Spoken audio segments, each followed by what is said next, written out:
This is the Ministry of Truth. I'm Gordon Comstock. I'm going to get into another book. Now, it's actually a long essay, rather. And it's online. You can access this for free.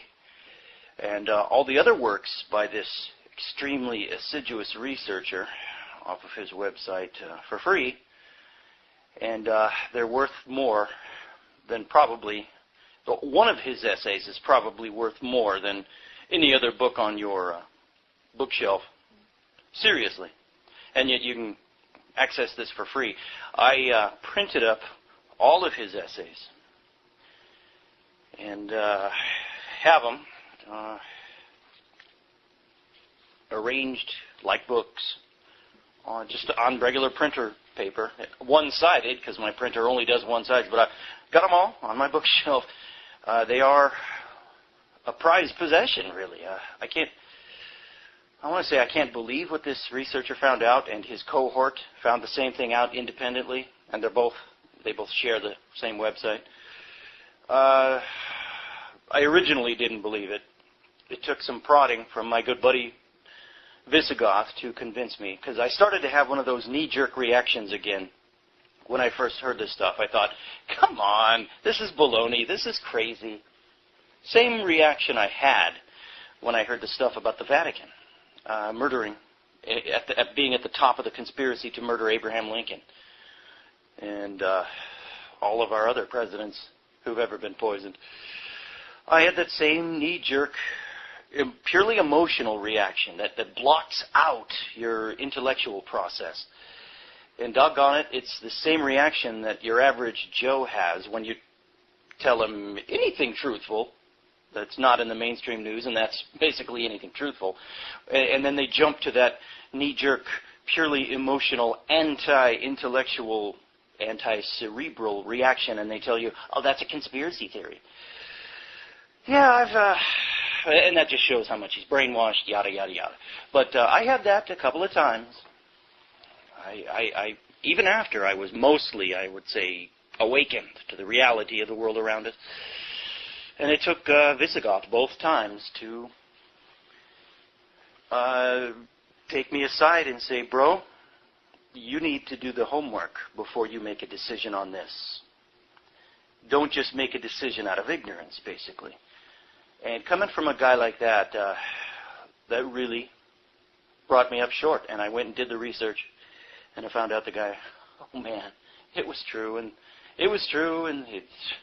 the wizard is behind the curtain, and the wizard is more mysterious and elaborate and larger than life, and that wizard behind the curtain gets bigger all the time. Wow. Another thing Visigoth and I have noticed, though, together, very, very few people, even amongst those who listen to folks like us and come on our shows and write books and show they're mostly awake, they know the reality of the world, that the whole world lies in delusion. Nevertheless, even those people, when they come across something that's too outrageous, they shut down, just like I started to do, and Viz helped me through both times. People just shut down and they can't deal with it, and they dismiss it just out of pure emotions and complete lack of gray matter. So that even happens, and it's happened a few times with former guests of mine and Biz, and we just kind of let those people go their ignorant way until they wake up, because they wouldn't listen to us. They wouldn't stop their emotional reaction and do their homework. And anyway, I think I mentioned last month there were a couple of listeners who came up and visited me, and we had black and tans and cigars and at the local Irish pub here, and it was great. It was great talking to two brothers about stuff that men are too damn ignorant to know anymore. The truth, men in America. But one of them alerted me and sent me the link to a book. I had planned on getting into that book with the next one. I'm going to get to that book next, after this one, because that book does appear very significant. Now, that's a real book. That's a good-sized book, and it's out of print from the 1800s. And, boy, he knows what it is, and it deals with familiar subject matter to this show and all of that. But anyway, with this book, with this essay, I need to read this. This guy has actually, this researcher, his name is James Montgomery. He and his researching cohort, the Informer, independently, completely, for years, prior to having met at least, they came to the same conclusion from years of very painstaking research in law libraries and places, university libraries, I suppose, but they, researching old documents, they basically proved that as the title of this essay tells, the United States is still a British colony. And this guy, James Montgomery, you go to atgpress.com. It stands for againstthegrainpress.com. Click on, well, you can click on the Informer. He tells you the same stuff through a lot of essays. I prefer, and the same stuff, that's right. I prefer clicking on Knowledge is Freedom, and then you get to the work of this guy, James Montgomery. James Montgomery is noticeably better at editing. Both of them could use a proofreader, an editor, because they didn't have one. And any person who writes a book, whether anybody, you need an editor. But when you're a small-time, one-horse operation and you're writing, that's all you got yourself. And so there's going to be type errors. There's going to be grammatical errors. And there's a few here with James Montgomery. I just found that there's a lot with the Informer, and at times, although his research is impeccable, it makes it hard to read. I know the Informer harps on the importance of diagramming sentences in school, and I don't know, it's a little hypocritical because he doesn't really write that well. He can't diagram his own sentences, basically, as he's writing them. Anyway, he means well. His research is fantastic. He needs help in his writing, the Informer. James Montgomery is a little more clear. He's a better writer, basically. They're both about the same as far as researching power, researching depth. Now, and both of them have written numerous articles, numerous long essays documenting all of this. This is just one, and it's entitled, again, "The United States is Still a British Colony." Maybe it's just the title that makes this essay jump out the most at the online viewer. Nevertheless, all of the articles on there. Go to atgpress.com, click on Knowledge is Freedom, read the research articles of James Montgomery. There's a wealth of materials there, and they all are fantastic and in-depth. And guess what? They're all irrefutable. Trust me. You'll find out. You'll get the upset stomach. You'll get nauseated. You've been lied to, folks. The United States is still a British colony. And so this is the essay we are going to get into on the Ministry of Truth. Now, the reason I want to take a detour and read this, I didn't plan on reading this next, but I've been hearing people close to me, people I trust, people who are dear friends of mine, companions, cohorts, and brothers in the faith of mine who I hear them starting to appeal to the Constitution again. And that troubles me because they have heard some of this material. So I decided, well, you obviously haven't read it in any depth, or else you would not be appealing to the Constitution, even though you've been told a number of times now by the legendary Visigoth and myself that the Constitution was a fraud. a total fraud. The Founding Fathers were lawyers, they were liars, they were frauds. They sold out their own people. The United States, the colonies, never won the Revolutionary War. It was a backdoor Masonic deal to limit the battle damage, make it look like a war, and keep the profits going for England and for the wealthy, elitist, lawyerly families like the founding quote-unquote fathers in the colonies. And basically, the reason it appeared for so long that Americans had these rights and so-called rights and freedoms for so long, for a few decades anyway, after the Revolutionary War, it was mostly to do with geography, folks. It was not in the documents of the Constitution. The Constitution does not apply to the common man, as we're about to find out. Not even the Declaration of Independence applied to the common man, as we are about to find out. And if you go back in history, things like even the Magna Carta, they're worthless documents. They're worth about the same as a toilet paper roll, the Magna Carta was. Completely worthless. James Montgomery will show you. He documents it. For one thing, this King John that was forced by the nobles in England to sign the Magna Carta. Well, the Pope immediately declared the Magna Carta null and void. And King John, by the way, a few years prior had given England to the Pope. So England was not King John's to give away to these barons, these noblemen, forcing at sword point the Magna Carta upon King John. And here, there you go. It's a document signed under duress. And even today, we know a document signed under duress is not a legal document. So the Magna Carta was worthless. Basically, folks, here it is in a nutshell. I hope I can get it down to that.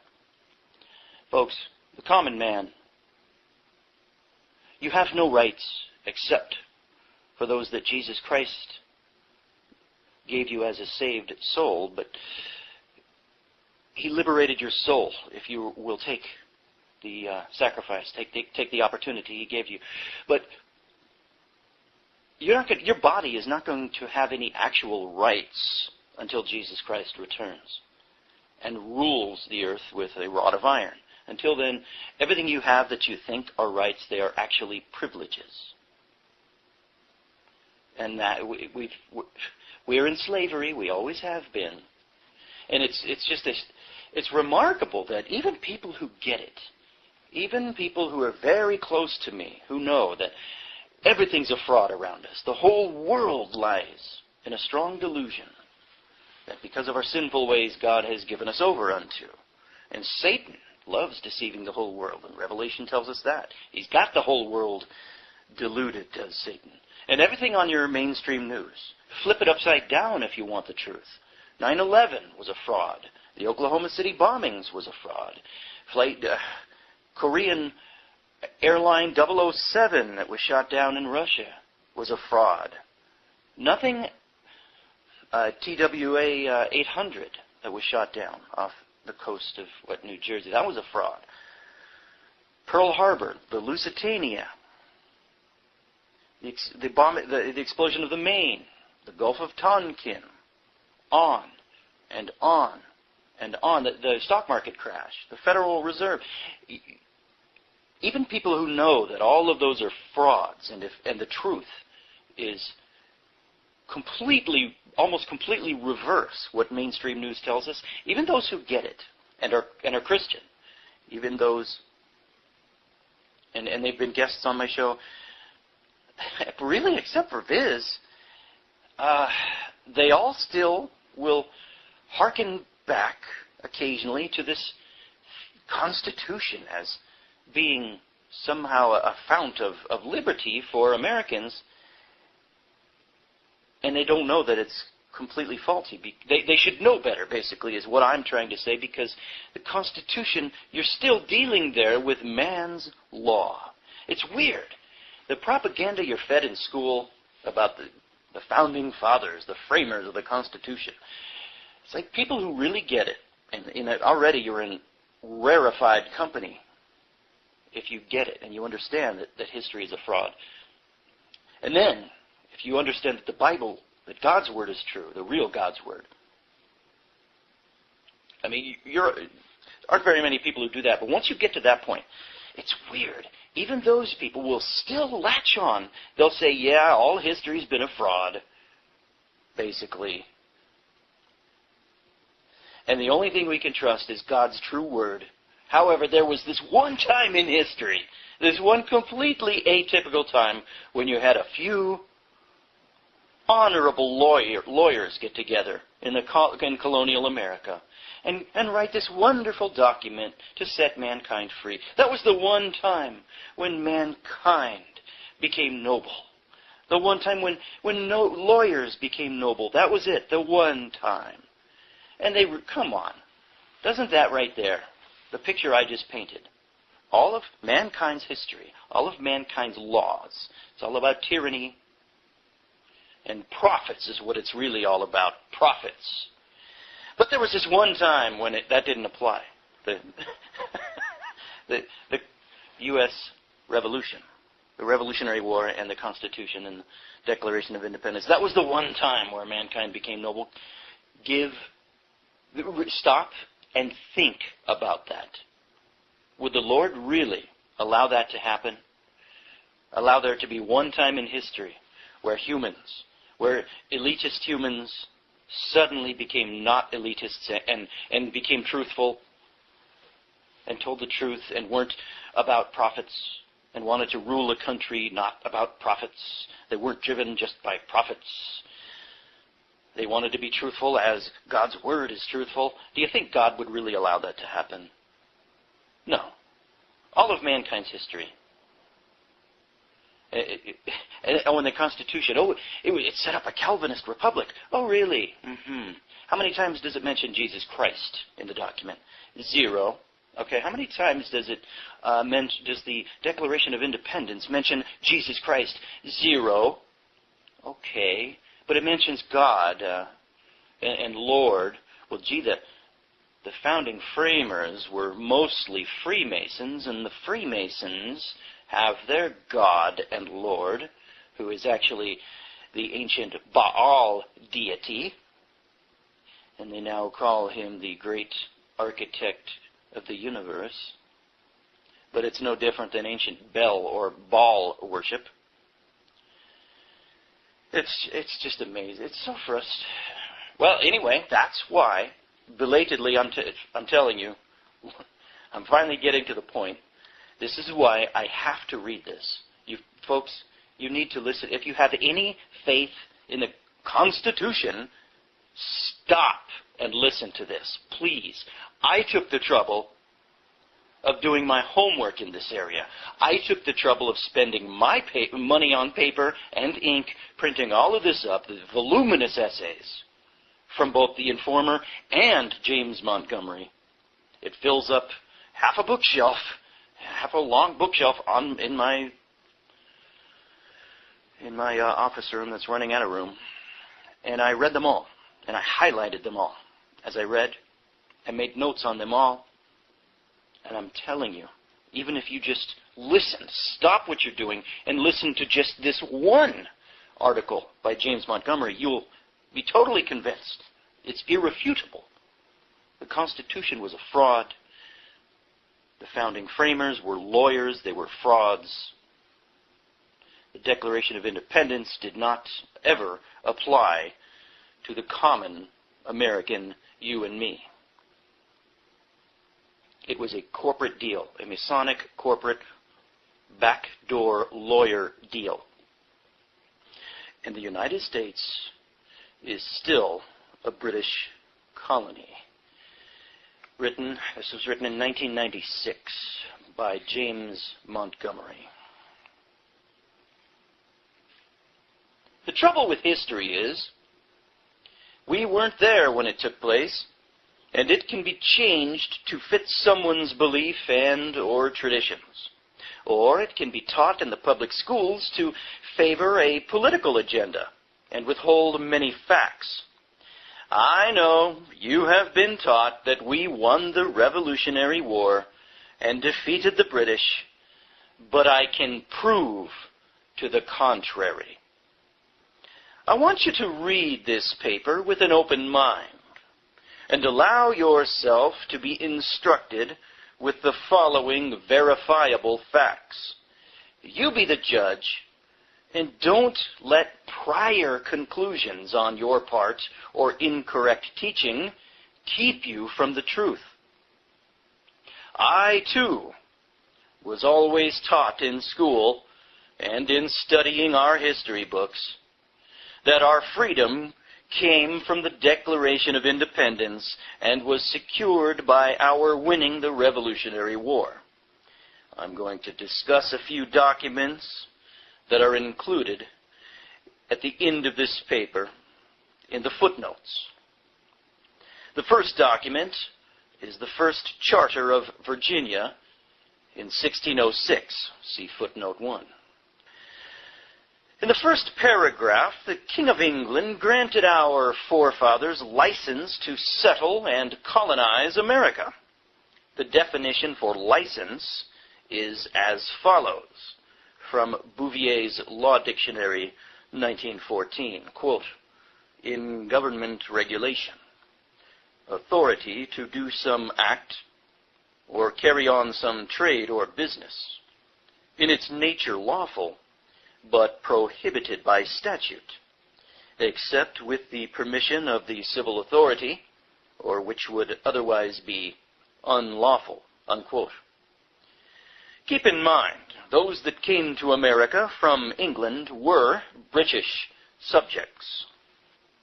So you can better understand what I'm going to tell you, here are the definitions for subject and citizen. Again, Bouvier's Law Dictionary, 1914. Quote, "In monarchical governments, by subject is meant one who owes permanent allegiance to the monarch," unquote. The following is from the 5th edition of Black's Law Dictionary. Quote, "Constitutional law, one that owes allegiance to a sovereign and is governed by his laws. The natives of Great Britain are subjects of the British government. Men in free governments are subjects as well as citizens. As citizens, they enjoy rights and franchises. As subjects, they are bound to obey the laws. The term is little used in this sense in countries enjoying a republican form of government," unquote.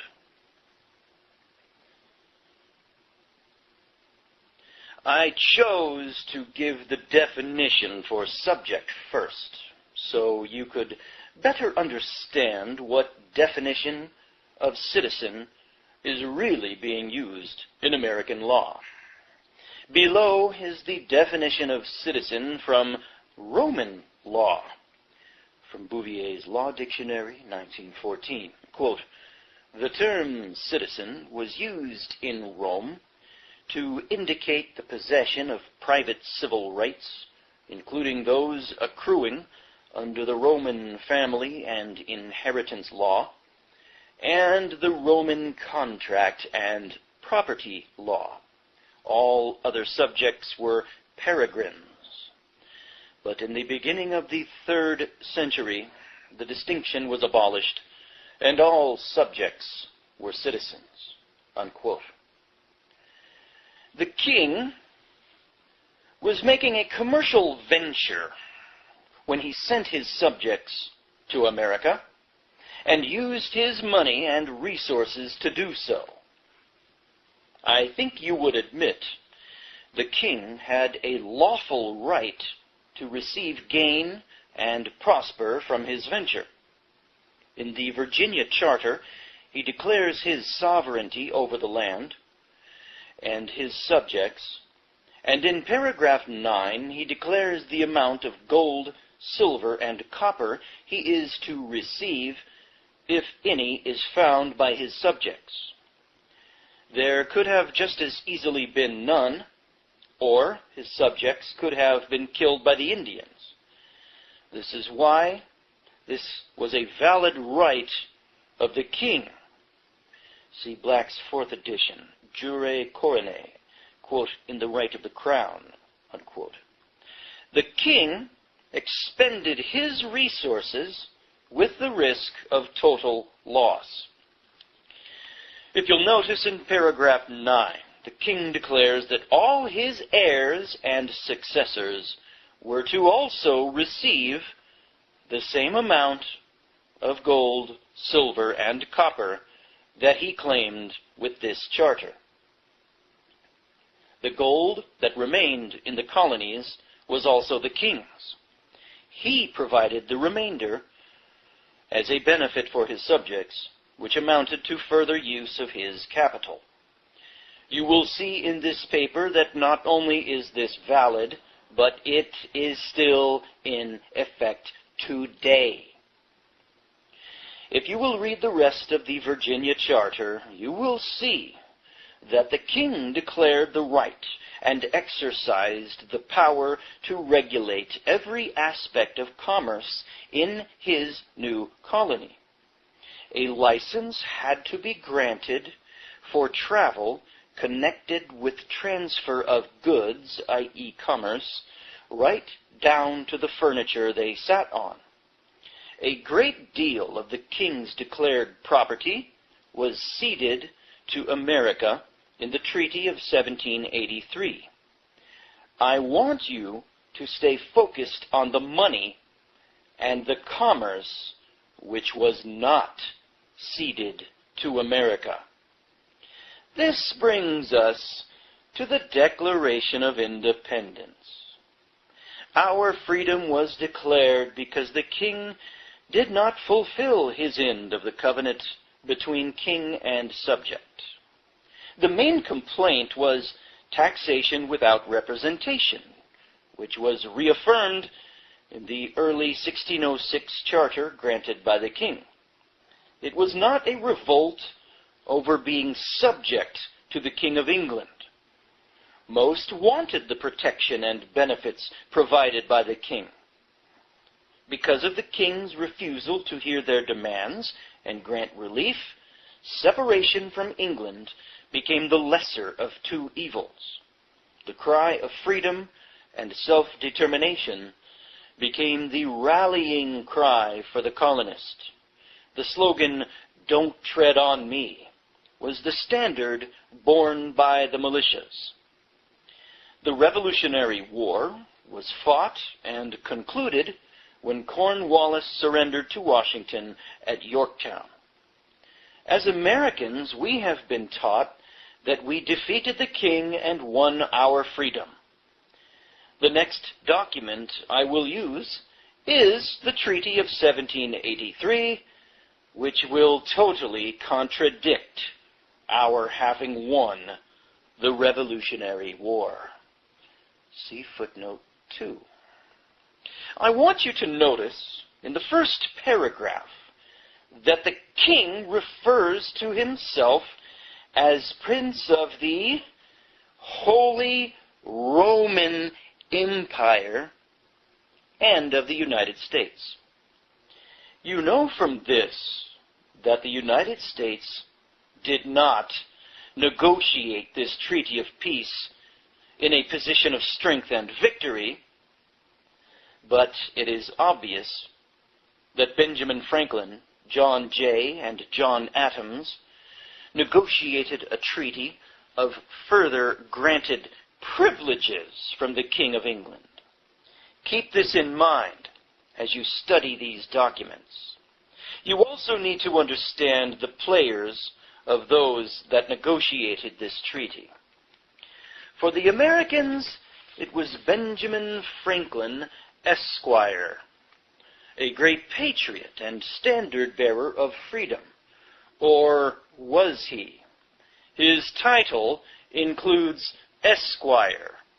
An esquire, in the above usage, was a granted rank and title of nobility by the king, which is below knight and above a yeoman or common man.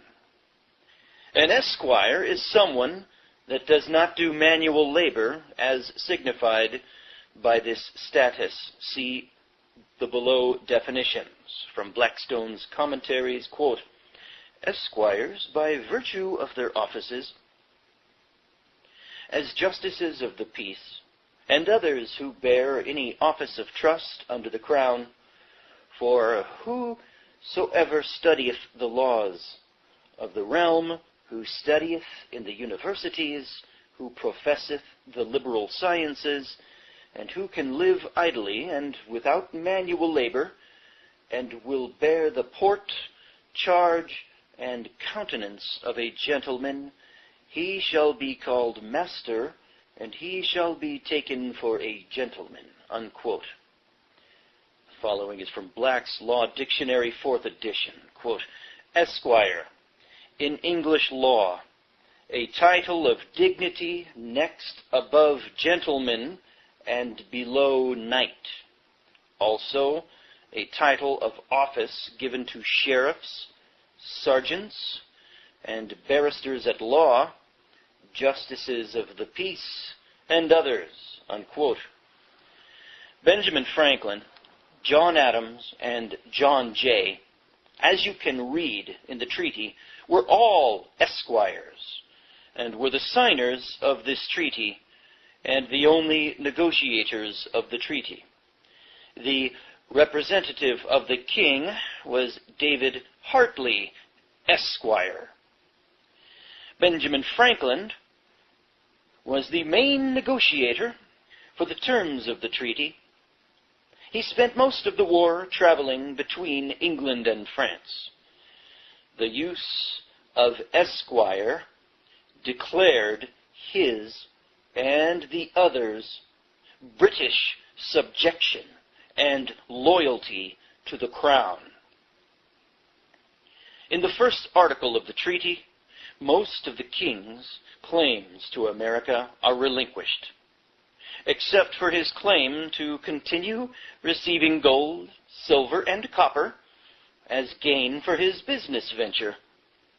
Article 3 gives Americans the right to fish the waters around the United States and its rivers.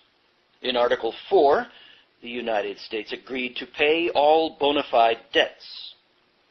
If you will read my other papers on money, you will understand that the financiers were working with the king. Why else would he protect their interest with this treaty?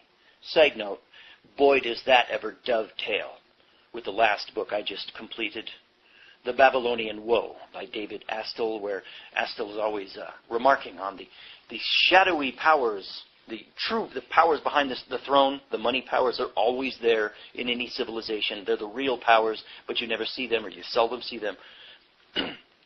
But the front man, whatever king or tyrant they put forth, will always look out for them, will always protect them. And here we go, the King of England protecting their interests in the Treaty of 1783. Okay. I wonder if you have seen the main and obvious point. This treaty was signed in 1783. The war was over in 1781. If the United States defeated England, how is the King of England granting rights to America when we were now supposedly his equal in status? We supposedly defeated him in the Revolutionary War. So why would these supposed patriot Americans sign such a treaty when they knew that this would void any sovereignty gained by the Declaration of Independence and the Revolutionary War? If we had won the Revolutionary War, the king granting us our land would not be necessary. It would have been ours by his loss of the Revolutionary War. To not dictate the terms of a peace treaty in a position of strength after winning a war means the war was never won. Think of other wars we have won, such as when we defeated Japan. Did General MacArthur allow Japan to dictate to him the terms for surrender? No way.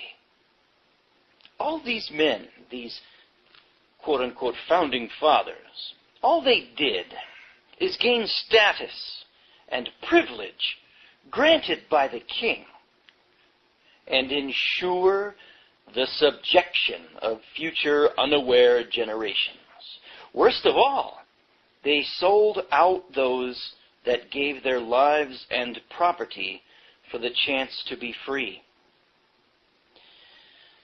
You know, that totally ties in today with the wars going on overseas, the wars for empire in Afghanistan and Iraq. Who's largely, foolishly,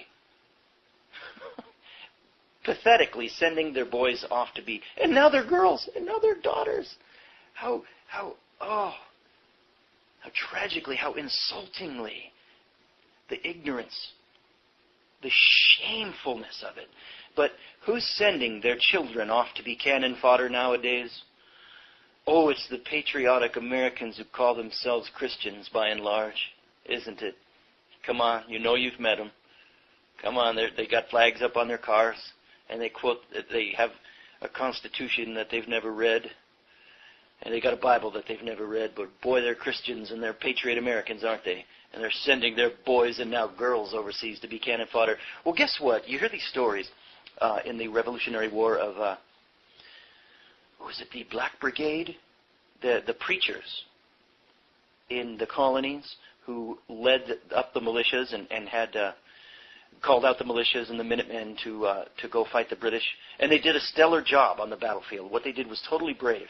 However, they were also completely sold out, and it accomplished nothing because they were sold out at the top. And so even you see back then, Christians picking up the sword, picking up the rifle to go and fight. And all it gets them is killed and sold out and taken advantage of back then, because their leaders back then sold them out. And it's still happening today. Foolish Christians or people calling themselves Christians are fighting the battles of the oligarchs. They're fighting the battles of the enemy, of Satan. And yet they're Christian, at least calling themselves Christian, and maybe, well, I'm sure some of them, a lot of them are. Anyway, history doesn't change. Think of your redneck Christian over there fighting for democracy and liberty in Afghanistan. That's what you had fighting the revolution, the Revolutionary War then. Anyway, here we go. Back to the essay. When Cornwallis surrendered to Washington, he surrendered the battle, folks, but he did not surrender the war. Read the article of capitulation signed by Cornwallis at Yorktown. See footnote 3. Jonathan Williams recorded in his book Legions of Satan, printed in 1781, that Cornwallis revealed to Washington during his surrender that, quote, a holy war will now begin on America, and when it is ended, America will be supposedly the citadel of freedom, but her millions will unknowingly be subjects to the crown.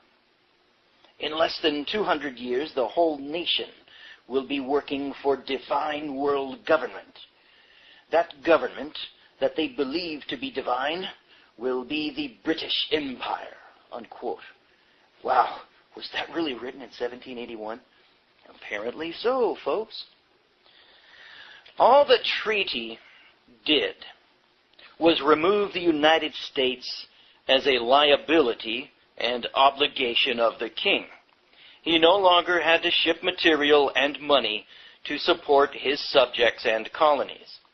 At the same time, he retained financial subjection through debt owed after the treaty, which is still being created today, millions of dollars a day, and his heirs and successors are still reaping the benefit of the king's original venture. That, folks, that means that in the 1980s, when you saw that big extravagant wedding on all the channels in America of Princess Di's wedding to Prince Charles, I hope you enjoyed that because we paid for it. You paid for it, folks. Yes, we'll get to that.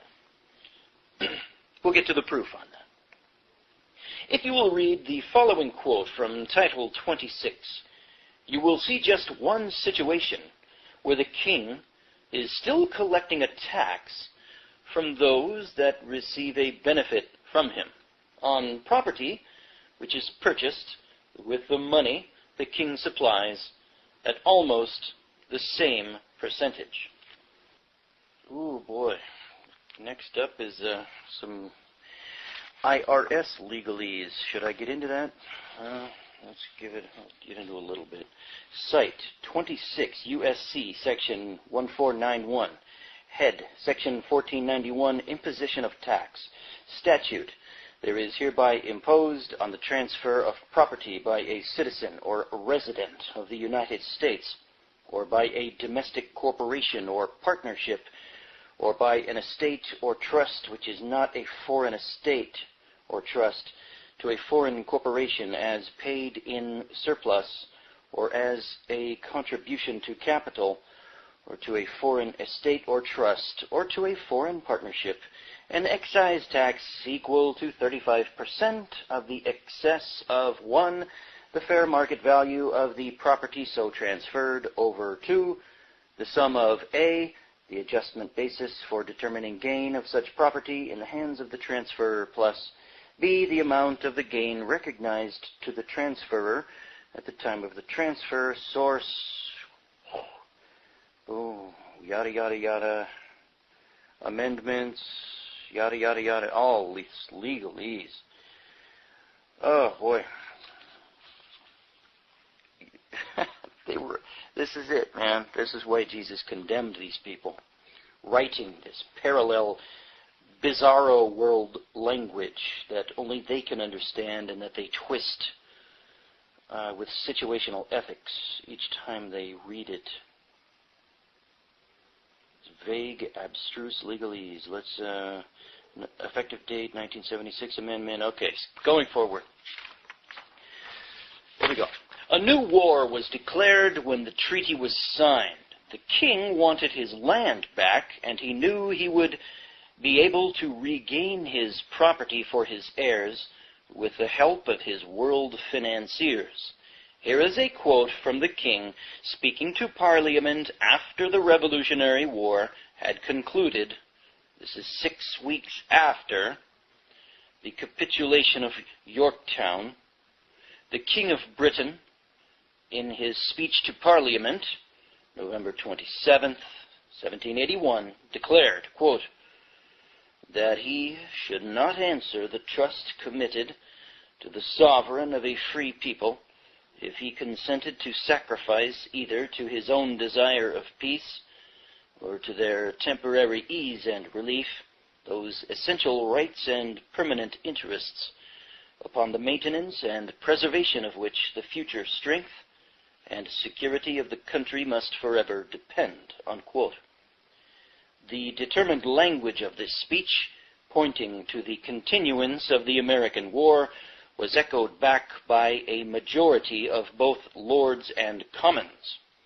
In a few days after, on December 12th, it was moved in the House of Commons that a resolution should be adopted declaring it to be their opinion, quote, that all farther attempts to reduce the Americans to obedience by force would be ineffectual and injurious to the true interests of Great Britain, unquote.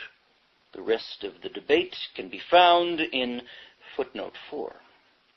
What were the true interests of the king, the gold, silver, and copper?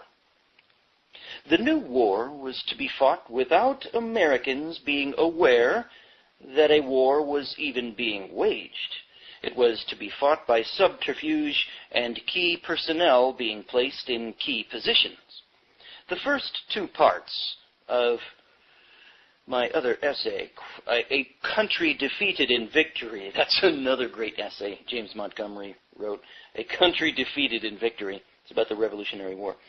Go into detail about how this was done and exposes some of the main players. Every time you pay a tax, you are transferring your labor to the king, and his heirs and successors are still receiving interest from the original American charters. The following is the definition of tribute or tax. Quote, a contribution which is raised by a prince or sovereign from his subjects to sustain the expenses of the state. A sum of money paid by an inferior sovereign or state to a superior potentate to secure the friendship or protection of the latter. Unquote. This from Black's Law Dictionary, 4th edition.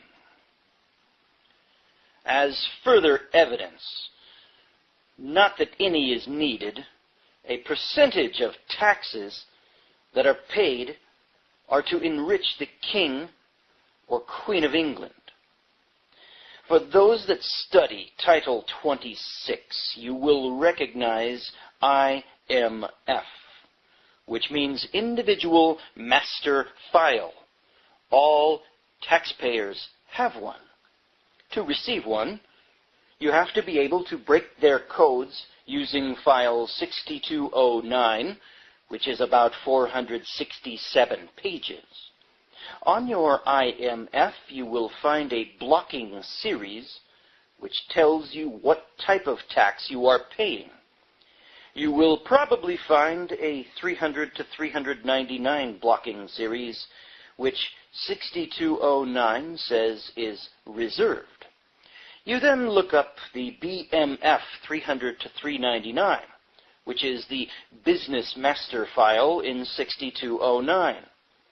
You would have seen prior to 1991, this was US/UK tax claims non-refile DLN, meaning everyone is considered a business and involved in commerce, and you are being held liable for a tax via a treaty between the US and the UK payable to the UK.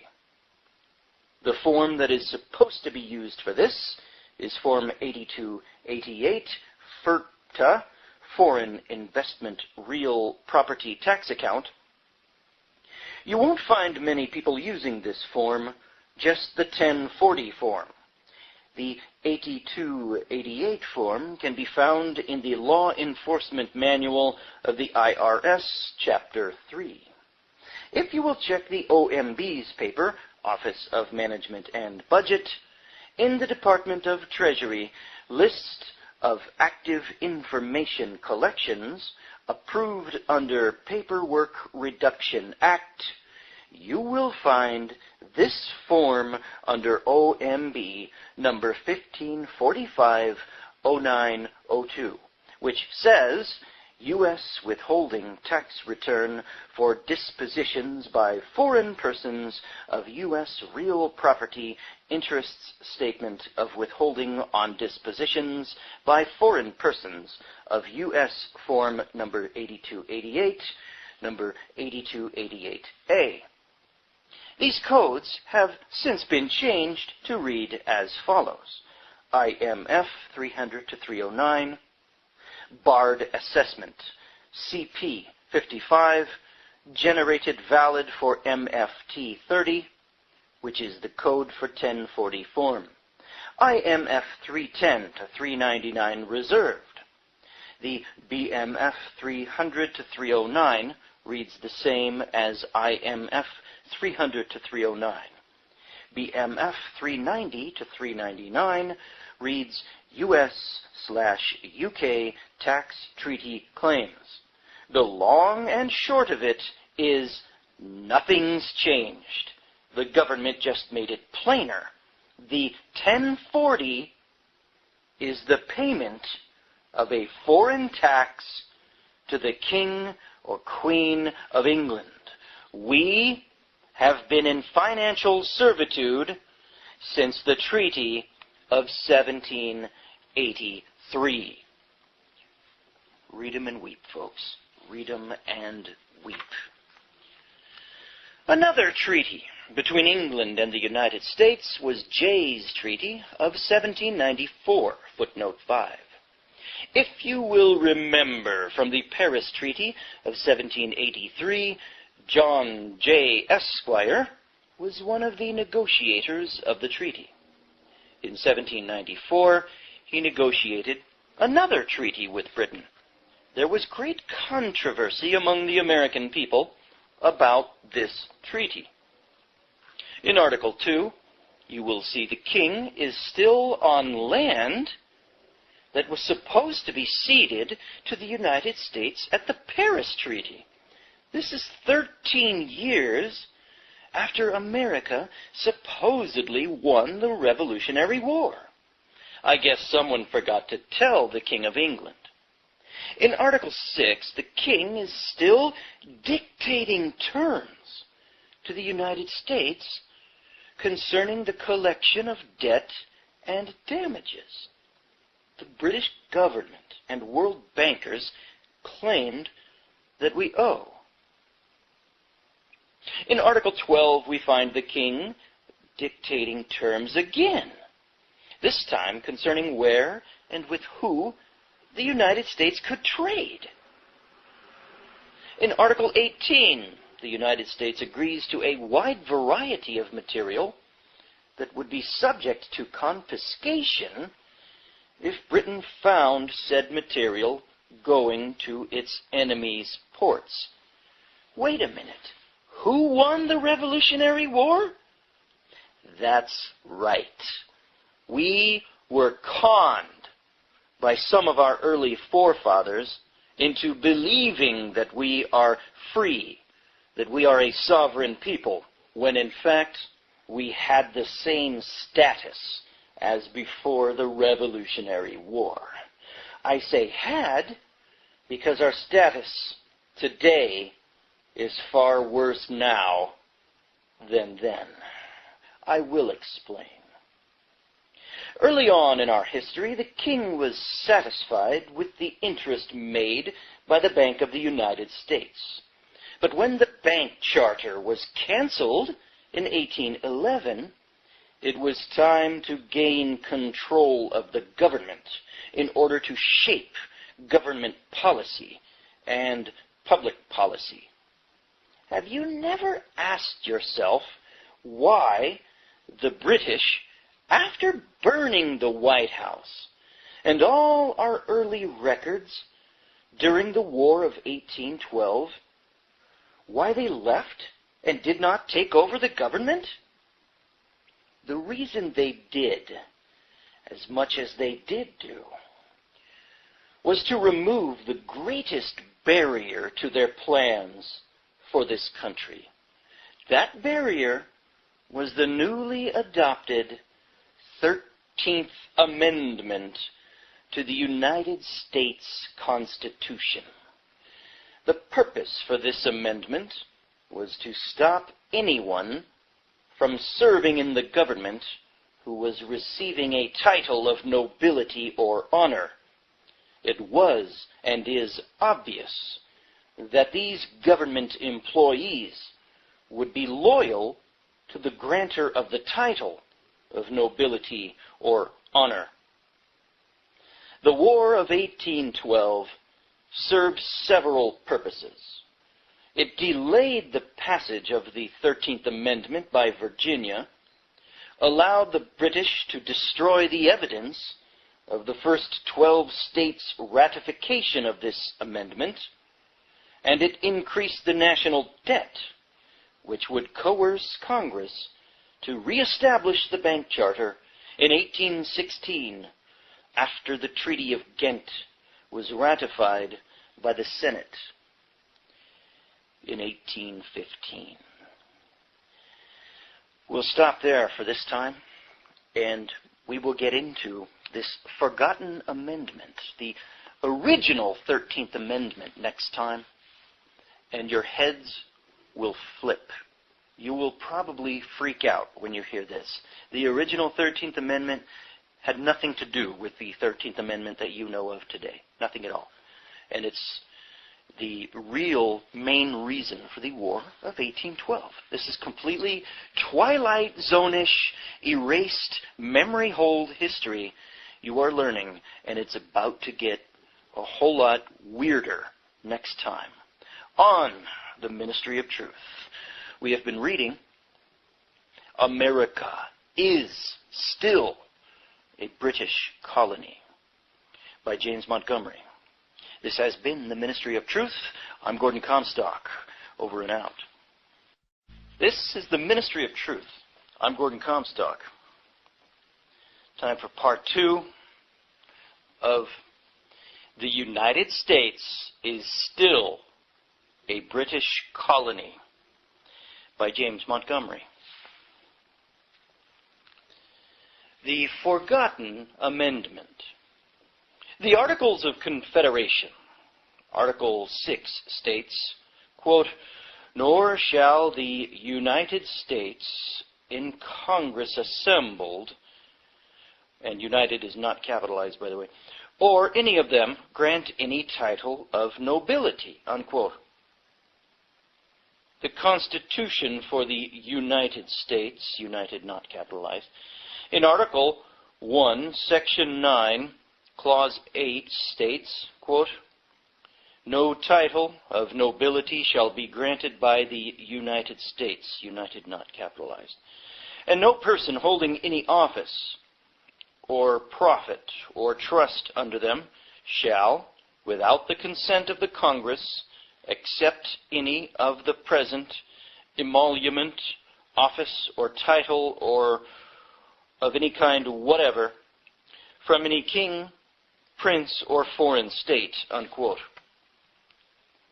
Also, Section 10, Clause 1 states, quote, "No state shall enter into any treaty, alliance, or confederation, grant letters of marque or reprisal, coin money, emit bills of credit, make anything but gold and silver coin a tender in payment of debts, pass any bill of attainder, ex post facto of law impairing the obligation of contracts, or grant any title of nobility," unquote. There was, however, no measurable penalty for violation of the above sections. Congress saw this as a great threat to the freedom of Americans and our Republican form of government. In January 1810, Senator Reed proposed the original 13th Amendment. And it has nothing to do with the 13th Amendment you know of today. The original 13th Amendment, and on April 26, 1810, was passed by the Senate 26-1, and by the House 87-3 on May 1st, 1810, and submitted to the 17 states for ratification.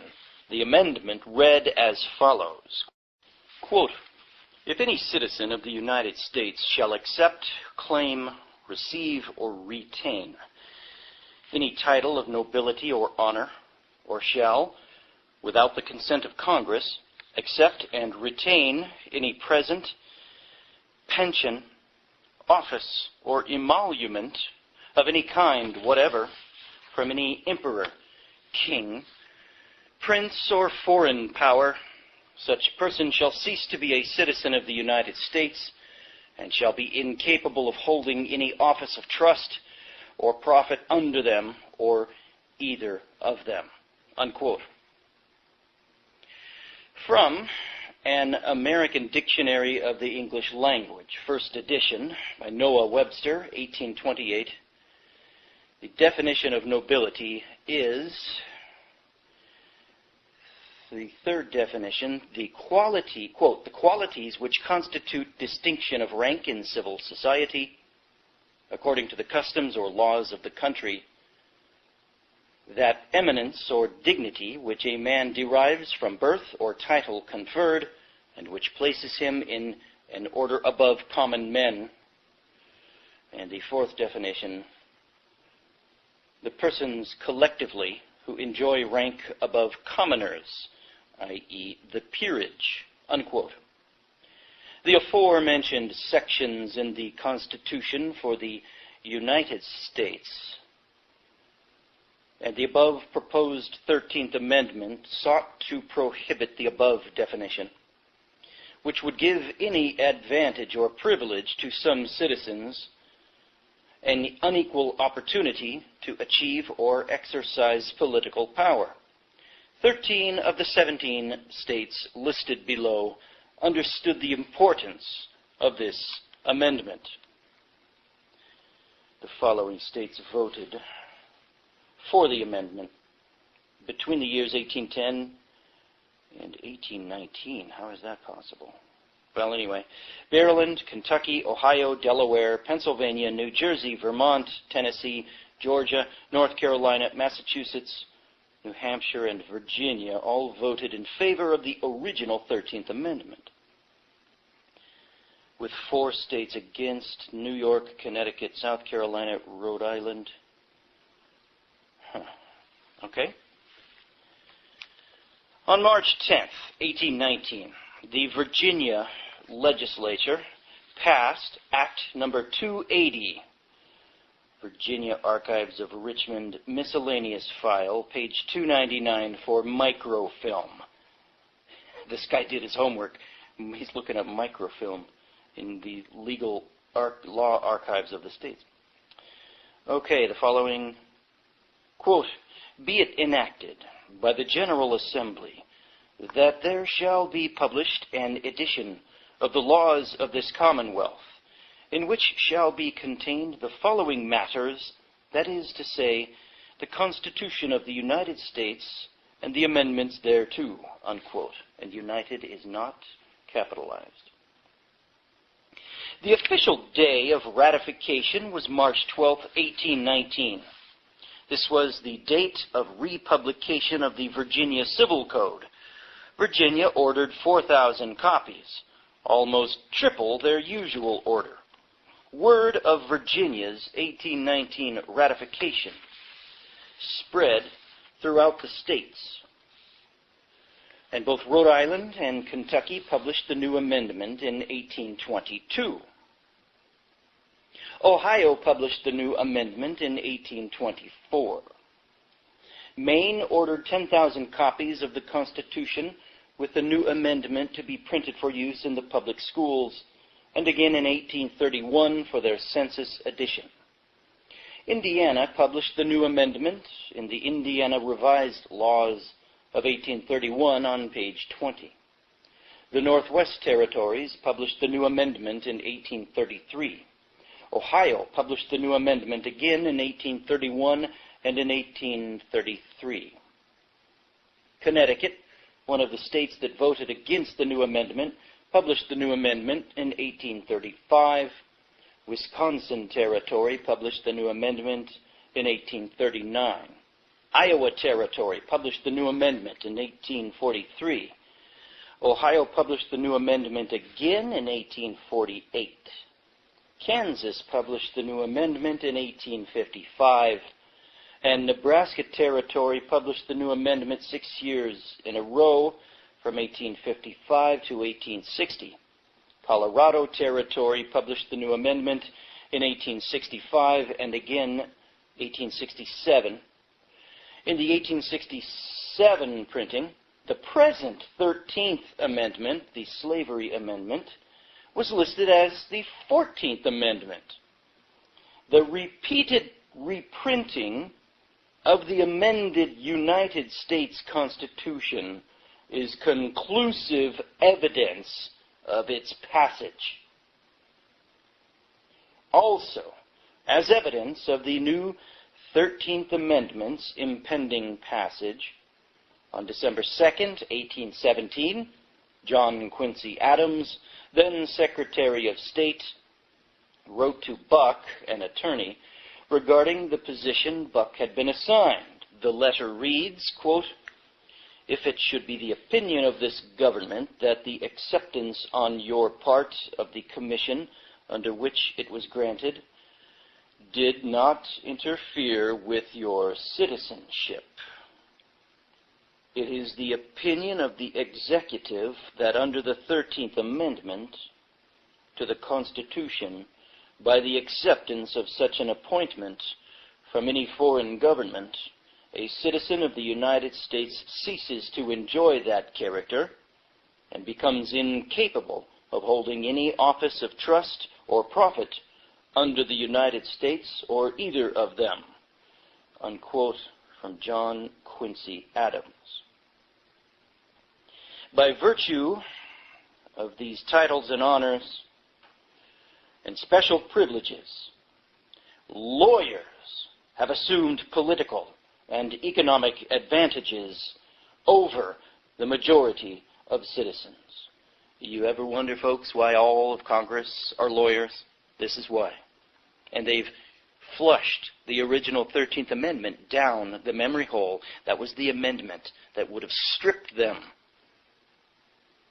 of their citizenship and got them thrown out of this country.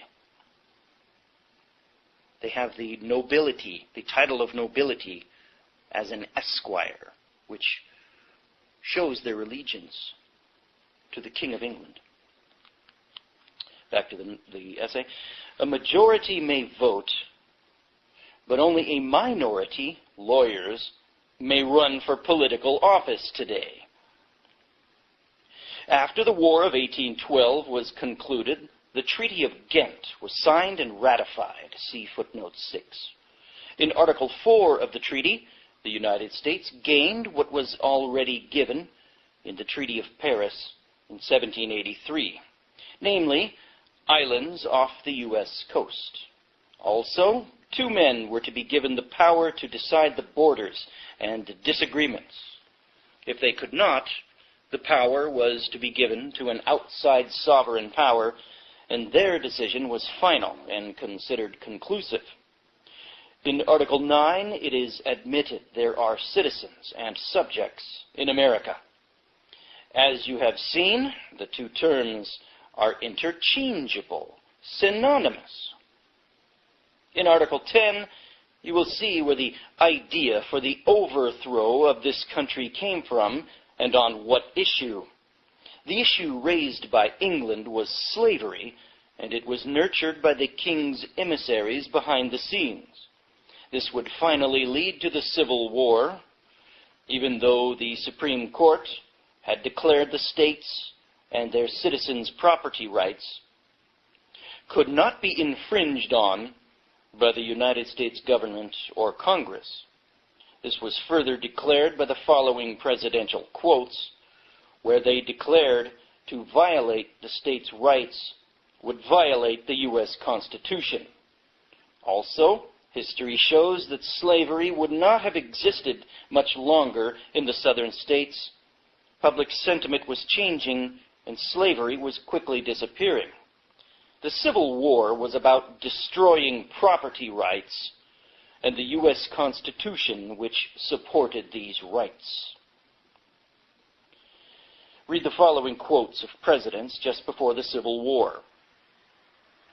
Quote, "I believe that involuntary servitude, as it exists in different states of this Confederacy, is recognized by the Constitution. I believe that it stands like any other admitted right, and that the states where it exists are entitled to efficient remedies to enforce the constitutional provisions. That's from Franklin Pierce's inaugural address, 1853, unquote. Quote, "The whole territorial question being thus settled upon the principle of popular sovereignty, a principle as ancient as free government itself, everything of a practical nature has been decided.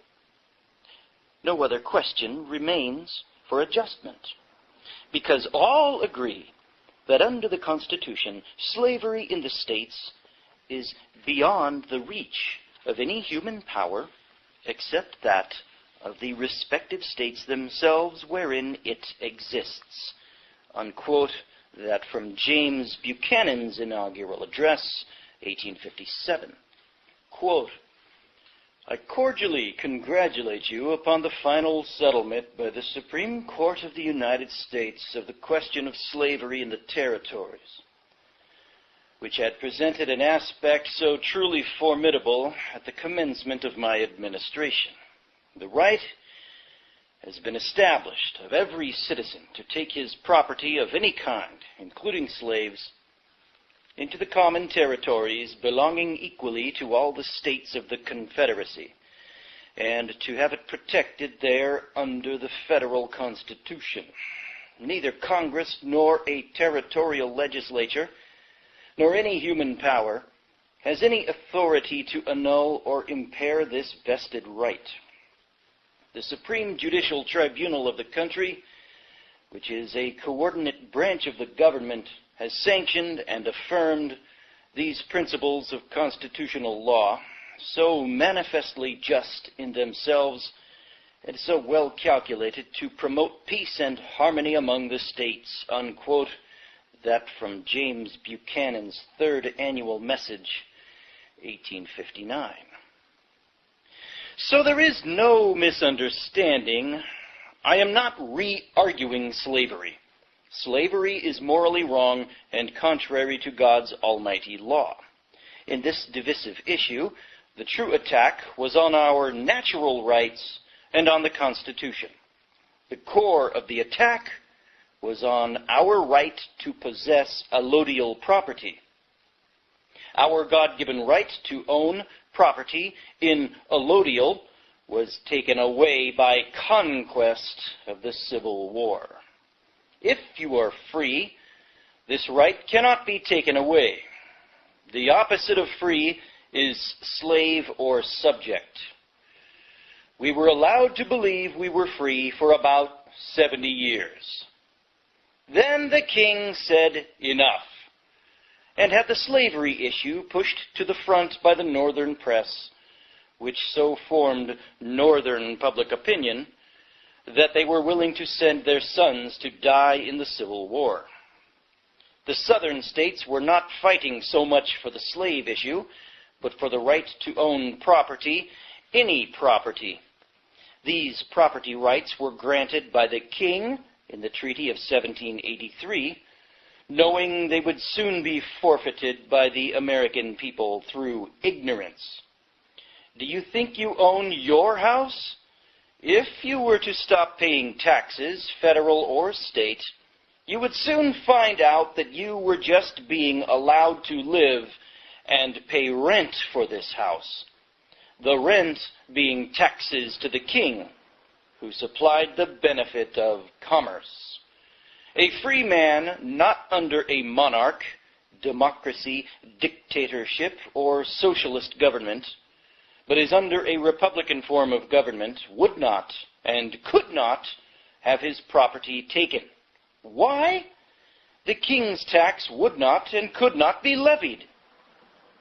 If the Americans had been paying attention the first 70 years to the subterfuge and corruption of the Constitution and government representatives, instead of chasing the money supplied by the king, the conquest of this country during the Civil War could have been avoided. George Washington had vision during the Revolutionary War concerning the Civil War. You need to read it. See footnote 7. Civil War and the conquest that followed. The government and press propaganda that the war was to free the black people from slavery is ridiculous. Once you understand the Civil War 13th and 14th Amendments, the black people are just as much slaves today as before the Civil War, just as the white people are today. And also, we find ourselves subjects to the King and Queen of England. The only thing that changed for black people is they changed masters and were granted a few rights, which I might add can be taken away any time the government chooses. Since the 1930s, the black people have been paid reparations to buy off their silence. In other words, keep the slaves on the plantation working.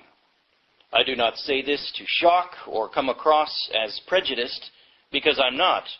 Here's what Russell Means said. For those that don't remember who he is, he was the father in the movie The Last of the Mohicans. Russell Means said, quote, "Until the white man is free, we will never be free," unquote. The we he was referring to were the Indians. There has never been a truer statement. However, the problem is the white people are not aware of their enslavement. At the risk of being redundant, to set the record straight, because Lord only knows what will be said about what I just said regarding black people, I believe that if you are born in this country, you are equal, period. Forget the empty promises of civil rights. What about your unalienable natural rights under God Almighty? All Americans are feudal tenants on the land, allowed to rent the property they live on as long as the king gets his cut. What about self-determination, or being able to own a allodial title to property, which means the king cannot take your property for failure to pay a tax, which means you did not own it to begin with. The king allows you to use the material goods and land. Again, this is financial servitude. The ultimate ownership of all property is in the state. Individual so-called quote-unquote ownership is only by virtue of government, i.e. law, amounting to a mere user, and use must be in accordance with law and subordinate to the necessities of the state. That came from Senate document number 43, written in 1933. The king controlled the government by the time the North won the Civil War through the use of lawyers that called the shots behind the scenes, just as they do now, and well-placed subjects in the United States government. This would not have been possible if not for England destroying our documents in 1812 and the covering up of state documents of the original 13th Amendment. According to international law, what took place when the North conquered the South? First, you have to understand the word conquest in international law. When you conquer a state, you acquire the land, and those that were subject to the conquered state then become subject to the conquerors. The laws of the conquered state remain in force until the conquering state wishes to change all or part of them. At the time of conquest, the laws of the conquered state are subject to change or removal, which means the law no longer lies with the American people through the Constitution, but lies with the new sovereign.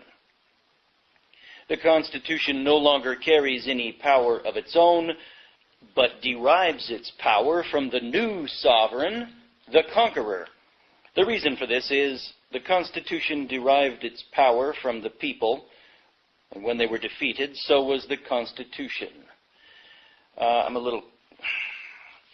Montgomery's a little confusing there. Derived its power from the people. Anyway, seems to contradict what he'd written earlier about the Constitution. I think he clears it up later. He probably means privileges for the people. The following is the definition of conquest. Quote, the acquisition of the sovereignty of a country by force of arms, exercised by an independent power which reduces the vanquished to submission to its empire.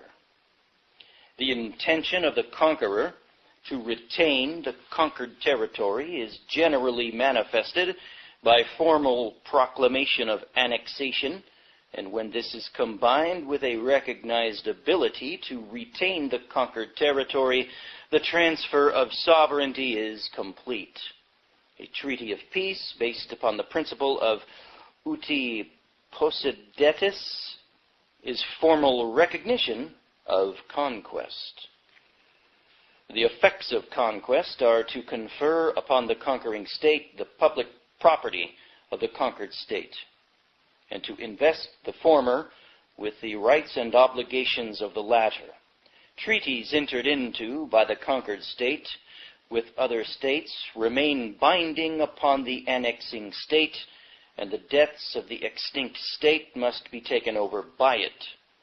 Conquest likewise invests the conquering state with sovereignty over the subjects of the conquered state. Among subjects of the conquered state are to be included persons domiciled in the conquered territory who remain there after the annexation. The people of the conquered state change their allegiance, but not their relations to one another, unquote. This from Lietensdorfer versus Webb. Doesn't say the year. Quote, after the transfer of political jurisdiction to the conqueror, the municipal laws of the territory continue in force until abrogated by the new sovereign. That from Bouvier's Law Dictionary under Conquest International Law. So what happened after the Civil War? Did not U.S. troops force the southern states to accept the 14th Amendment? The laws of America, the Constitution, were changed by the conquering government. Why? The main part I want you to see, as I said at the beginning of this paper, is watch the money and the commerce. The 14th Amendment says the government debt cannot be questioned. Why? Because now the king wants all the gold, silver, and copper and the land, which can easily be done by increasing the government debt and making the American people sureties for the debt. This has been done by the sleight of hand of lawyers and the bankers. The conquering state is known as a belligerent. Read the following quotes. Belligerency is in international law. This is from Bouvier's dictionary. The status, quote, the status of de facto statehood attributed to a body of insurgents by which their hostilities are legalized. Before they can be recognized as belligerents, they must have some sort of political organization and be carrying on what in international law is regarded as legal war. There must be an armed struggle between two political bodies, each of which exercises de facto authority over persons within a determined territory and commands an army which is prepared to observe the ordinary laws of war. It is not enough that the insurgents have an army. They must have an organized civil authority directing the army. The exact point at which revolt or insurrection becomes belligerency is often extremely difficult to determine, and belligerents are not usually recognized by nations unless they have some strong reason or necessity for doing so. either because the territory where the belligerency is supposed to exist is contiguous to their own, or because the conflict is in some way affecting their commerce or the rights of their citizens. One of the most serious results of recognizing belligerency is that it frees the parent country from all responsibility for what takes place within the insurgent lines. That, unquote, that from Bouvier's Law Dictionary. Again, from Bouvier's Law Dictionary, belligerent in international law, as adjective and noun, engaged in lawful war, a state so engaged. In plural, a body of insurgents who, by reason of their temporary organized government, are regarded as conducting lawful hostilities. Also, militia, corps of volunteers, and others, who, although not part of the regular army of the state, are regarded as lawful combatants provided they observe the laws of war, unquote. According to the international law, no law has been broken. Read the following about military occupation. Notice the third paragraph. After the Civil War, title to the land had not been completed to the conquerors, but after 1933 it was. I will address this in a moment. In the last paragraph it says, the commander-in-chief governs the conquered state. The proof that this is the case today is the U.S. flying the United States flag with a yellow fringe on 3 sides.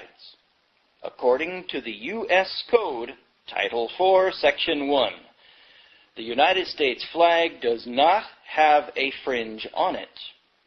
The difference being, one is a constitutional flag, and the fringed flag is a military flag.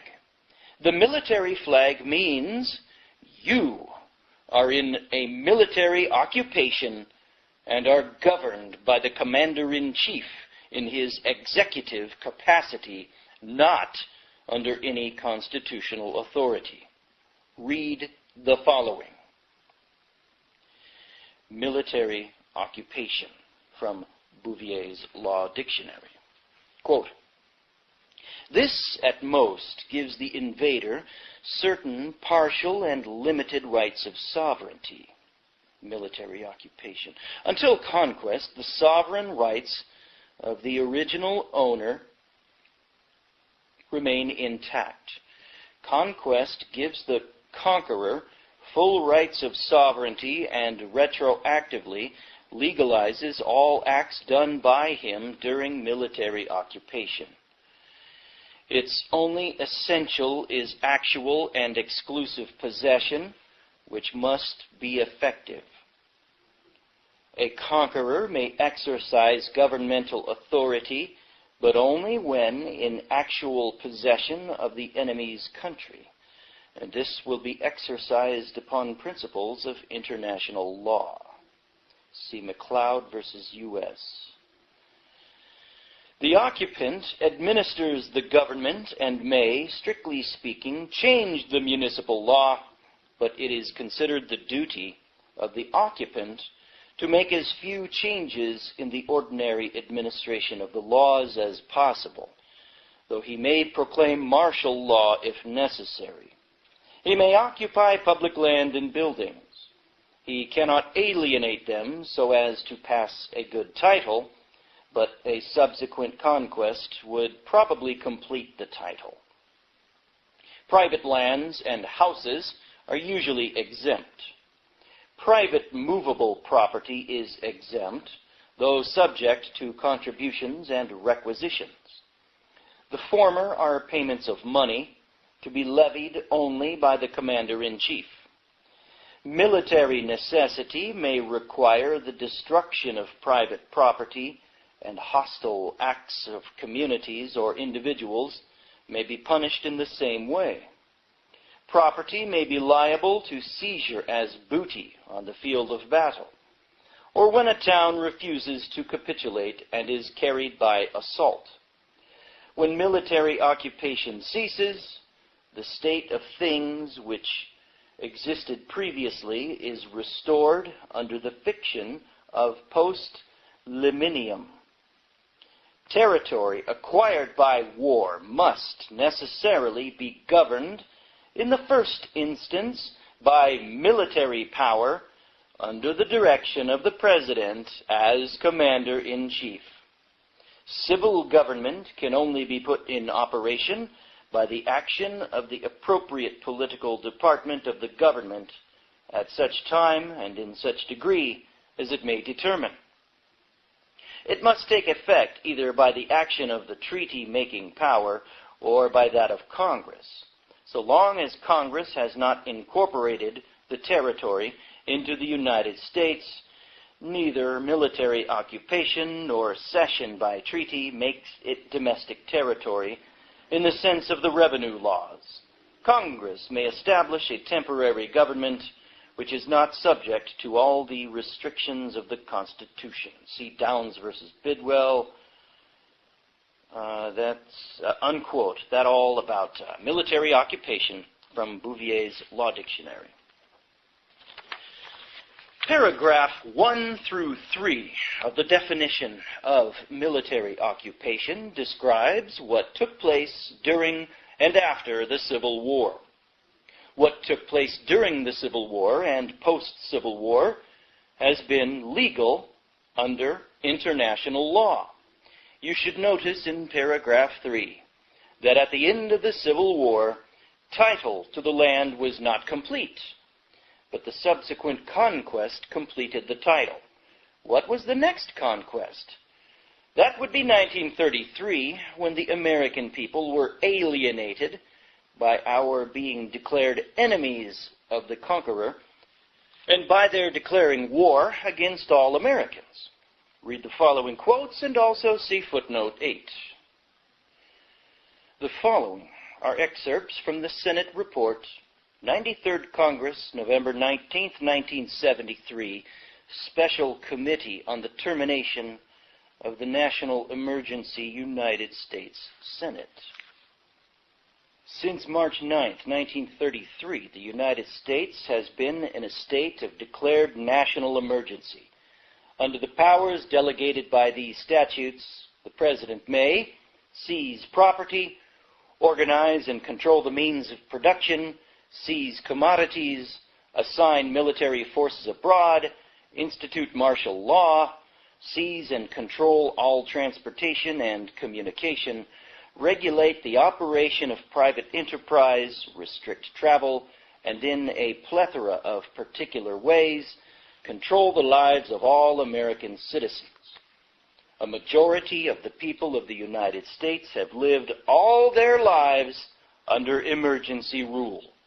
For 40 years, freedoms and governmental procedures guaranteed by the Constitution have, in varying degrees, been abridged by laws brought into force by states of national emergency, from at least the Civil War, in important ways shaped the present phenomenon of a permanent state of national emergency.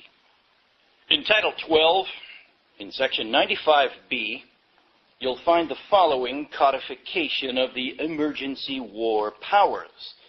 The actions, regulations, rules, licenses, orders, and proclamations heretofore or hereafter taken, promulgated, made, or issued by the President of the United States or the Secretary of the Treasury since March 4, 1933, pursuant to the authority conferred by subsection B of Section 5 of the Act of October 6, 1917, as amended in 12 U.S.C.S. 95A, are hereby approved and confirmed. March 9, 1933, C1, Title 1, 148, Statute 1. It is clear that the bankrupt de facto government of the United States, which is operating under the War Powers Act and executive orders, not the Constitution for the United States, has in effect issued under its Admiralty law letters of marque or piracy to its private agencies, the IRS, ATF, FBI, and DEA, with further enforcement by its officers in the courts, local police, and sheriffs. They've waged war against the American people and have classed Americans as enemy aliens. The following definition is from Bouvier's Law Dictionary, 1934, of letters marque. It says, quote, a commission granted by the government to a private individual to take the property of a foreign state or of the citizens or subjects of such state as a reparation for an injury committed by such state, its citizens or subjects. The prizes so captured are divided between the owners of the privateer, the captain, and the crew. A vessel to a friendly port, but armed for its own defense in case of attack by an enemy, is also called a letter of marque. Words and phrases dictionary. The following is from Grinnin versus Edwards. By the law of nations, an enemy is defined to be, quote, one with whom a nation's at open war, unquote. When the sovereign ruler of a state declares war against another sovereign, it is understood the whole nation declares war against that other nation. All the subjects of one are enemies to all the subjects of the other, and during the existence of the war, they continue enemies in whatever country they may happen to be. Quote, and all persons residing within the territory occupied by the belligerents, although they are in fact foreigners, are liable to be treated as enemies, unquote. So we find ourselves enemies in our own country and subjects of a king that has conquered our land with heavy taxation and no possibility of fair representation. The government has, through the laws of forfeiture, taken prize and booty for the king, under the admiralty and executive powers as declared by the law of the flag, none of which could have been done with the built-in protection contained in the true and original 13th Amendment, which has been kept and memory hold from the American people. The fraudulent amendments and legislation that followed the Civil War bankrupted the American people and put the privateers, i.e. the banksters, in power, and enforced by the promise of prize and booties to their partners in crime, i.e. the government. The following is the definition of a tyrant. Webster's New Universal Unabridged Dictionary defines tyrant as follows, quote, 1. An absolute ruler, one who seized sovereignty illegally, a usurper. 2. A cruel, oppressive ruler, a despot. 3. One who exercises his authority in an oppressive manner, a cruel master, unquote. The following quote is from Alexis de Tocqueville, from Volume 1 of Democracy in America. Quote, when I see that the right and means of absolute command are conferred on a people or upon a king, upon an aristocracy or a democracy, a monarchy or republic, I recognize the germ of tyranny, and I journey onwards to a land of more helpful institutions, unquote. So we pick up with paragraph 4, which describes the taxation under military occupation, and that you are under executive control and are bound under admiralty law by the contracts we enter, including silent contracts, and by military occupation. Notice the last sentence in paragraph 5. Congress may establish a temporary government which is not subject to all the restrictions of the Constitution. See also Harvard Law Review, the Insular Cases. This means, folks, that you do not have a constitutional government. You have a military dictatorship controlled by the President as Commander-in-Chief. What is another way you can check out what I am telling you? Oh, read the following quotes. Quote, "The United States may acquire territory by conquest or by treaty, and may govern it through the exercise of the power of Congress conferred by Section 3 of Article 4 of the Constitution. In exercising this power, Congress is not subject to the same constitutional limitations as when it is legislating for the United States. And in general, the guarantees of the Constitution, save as they are limitations upon the exercise of executive and legislative power when exerted for or over our insular possessions, extend to them only as Congress, in the exercise of its legislative power over territory belonging to the United States, has made those guarantees applicable." Unquote. That from Hooven and Allison and Company versus Evatt, 1945. Quote, "The idea prevails with some indeed. It found expression in arguments at the bar that we have in this country substantially or practically two national governments. One to be maintained under the Constitution with all its restrictions, the other to be maintained by Congress outside and independently of that instrument, by exercising such powers as other nations of the earth are accustomed to exercise. I take leave to say that if the principles thus announced should ever receive the sanction of a majority of this court, a radical and mischievous change in our system of government will be the result. We will, in that event, pass from the era of constitutional liberty, guarded and protected by a written constitution, into an era of legislative absolutism. It will be an evil day for American liberty if the theory of a government outside of the supreme law of the land finds lodgment in our constitutional jurisprudence. No higher duty rests upon this court than to exert its full authority to prevent all violation of the principles of the Constitution." Unquote. That quote from Downs versus Bidwell, 1901.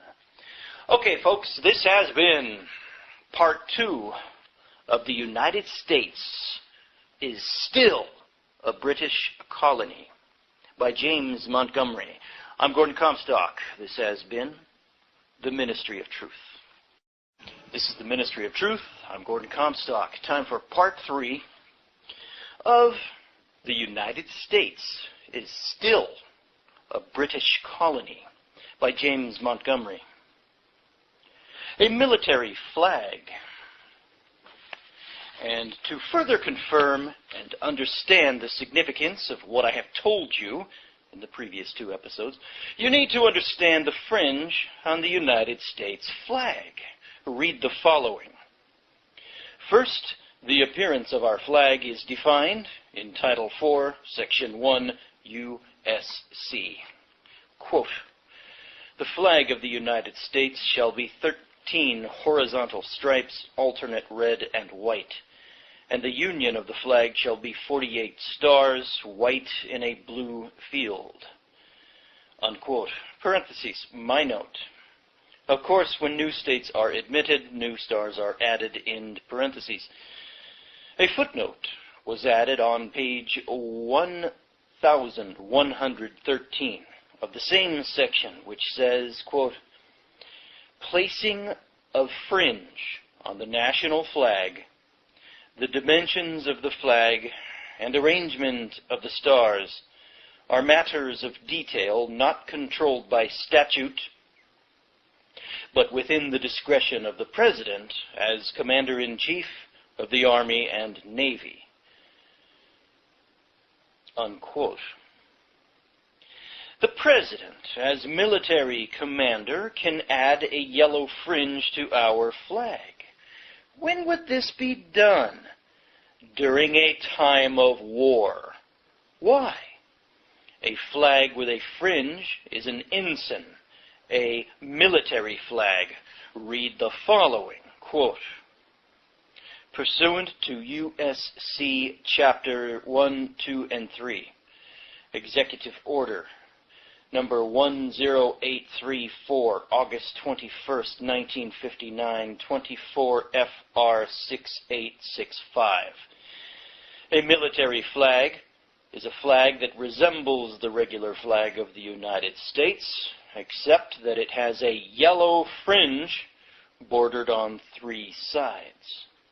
The President of the United States designates this deviation from the regular flag by executive order and in his capacity as Commander-in-Chief of the Armed Forces." Unquote.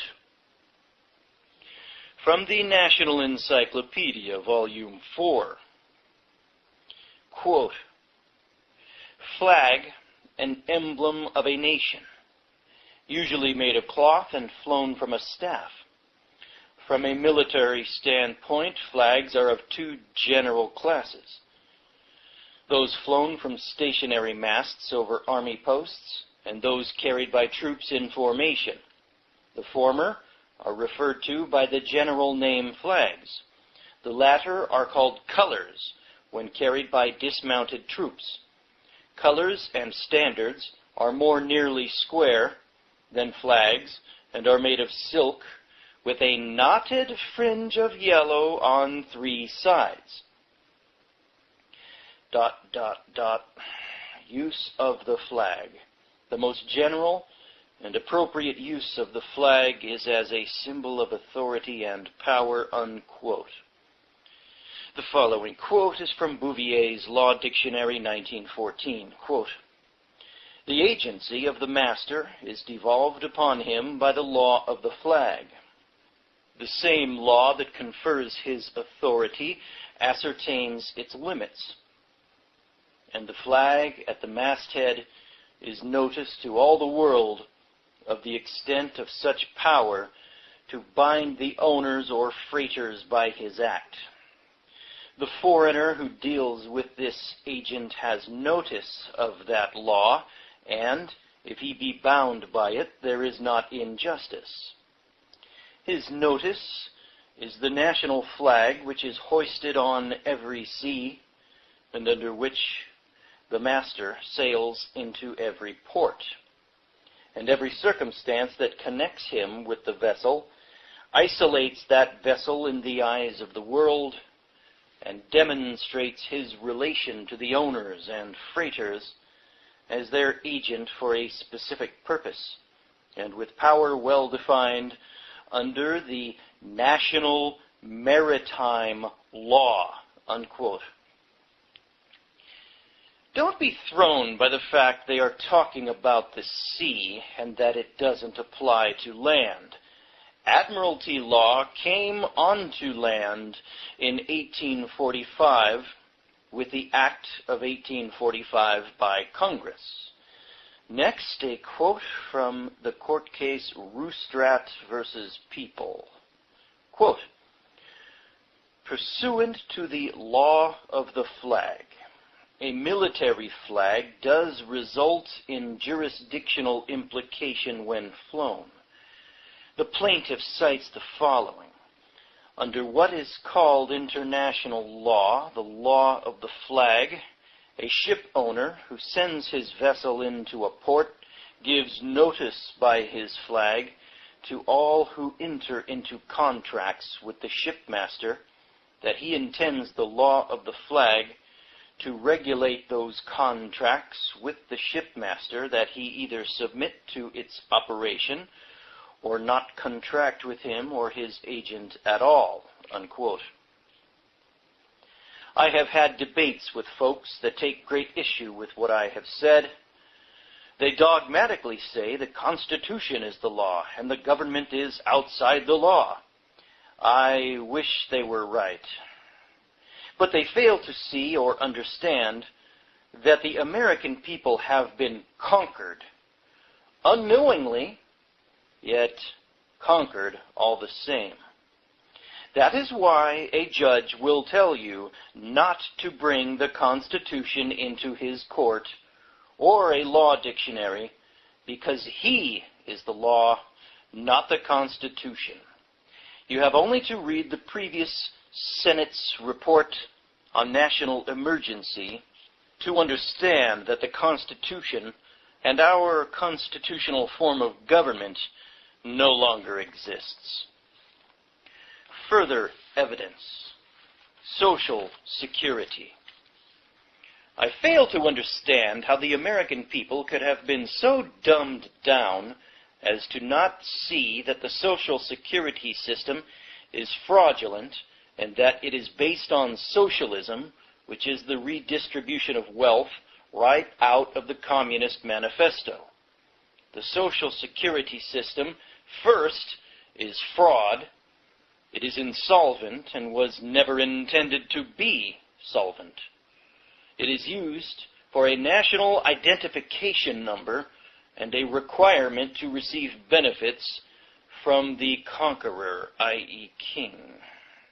The Social Security system is made to look and act like insurance. All insurance is governed by admiralty law, which is the king's way of binding those involved with commerce with him. The following quote is from Helvering versus Davis. Quote, "The Social Security system may be accurately described as a form of social insurance enacted pursuant to Congress's power to spend money in aid of the general welfare," unquote. Following quote is from Federal Judge Story in Delovio versus Boyd from 1815. Quote, "My judgment accordingly is that policies of insurance are within the admiralty and maritime jurisdiction of the United States," unquote. You need to know and understand what contribution means in FICA, the Federal Insurance Contribution Act. Read the following definition.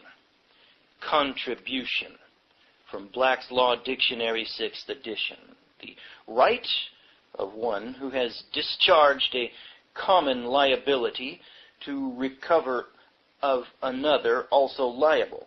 The aliquot portion which he ought to pay or bear.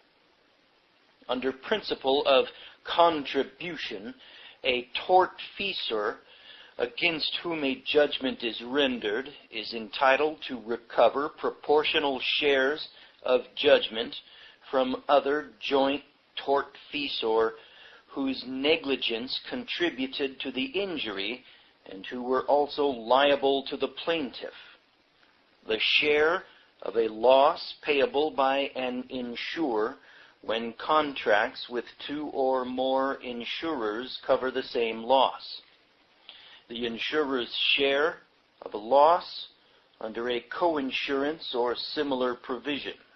The sharing of a loss or payment among several.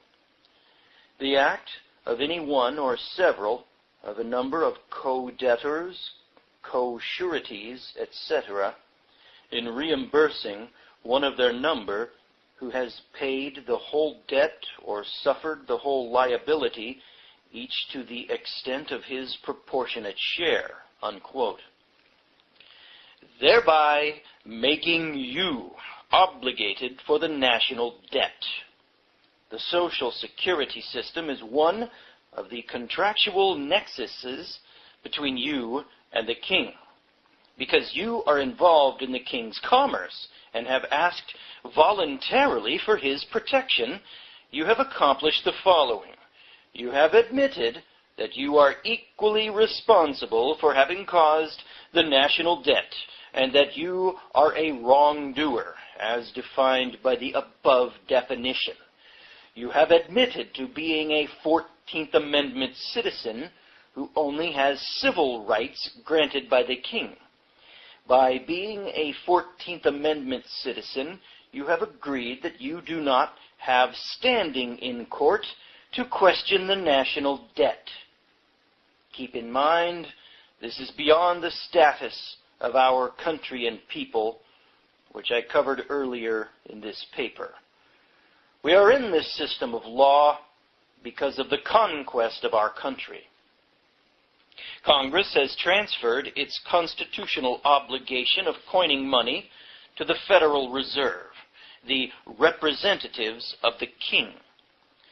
This began after the Civil War and the overturning of the U.S. Constitution as a result of conquest. You have used this fiat money without objection, which is a commercial benefit supplied by the king's bankers. Fiat money has no real value other than the faith in it, and you cannot pay a debt with fiat money because it is a debt instrument. A Federal Reserve note is a promise to pay and is only evidence of debt.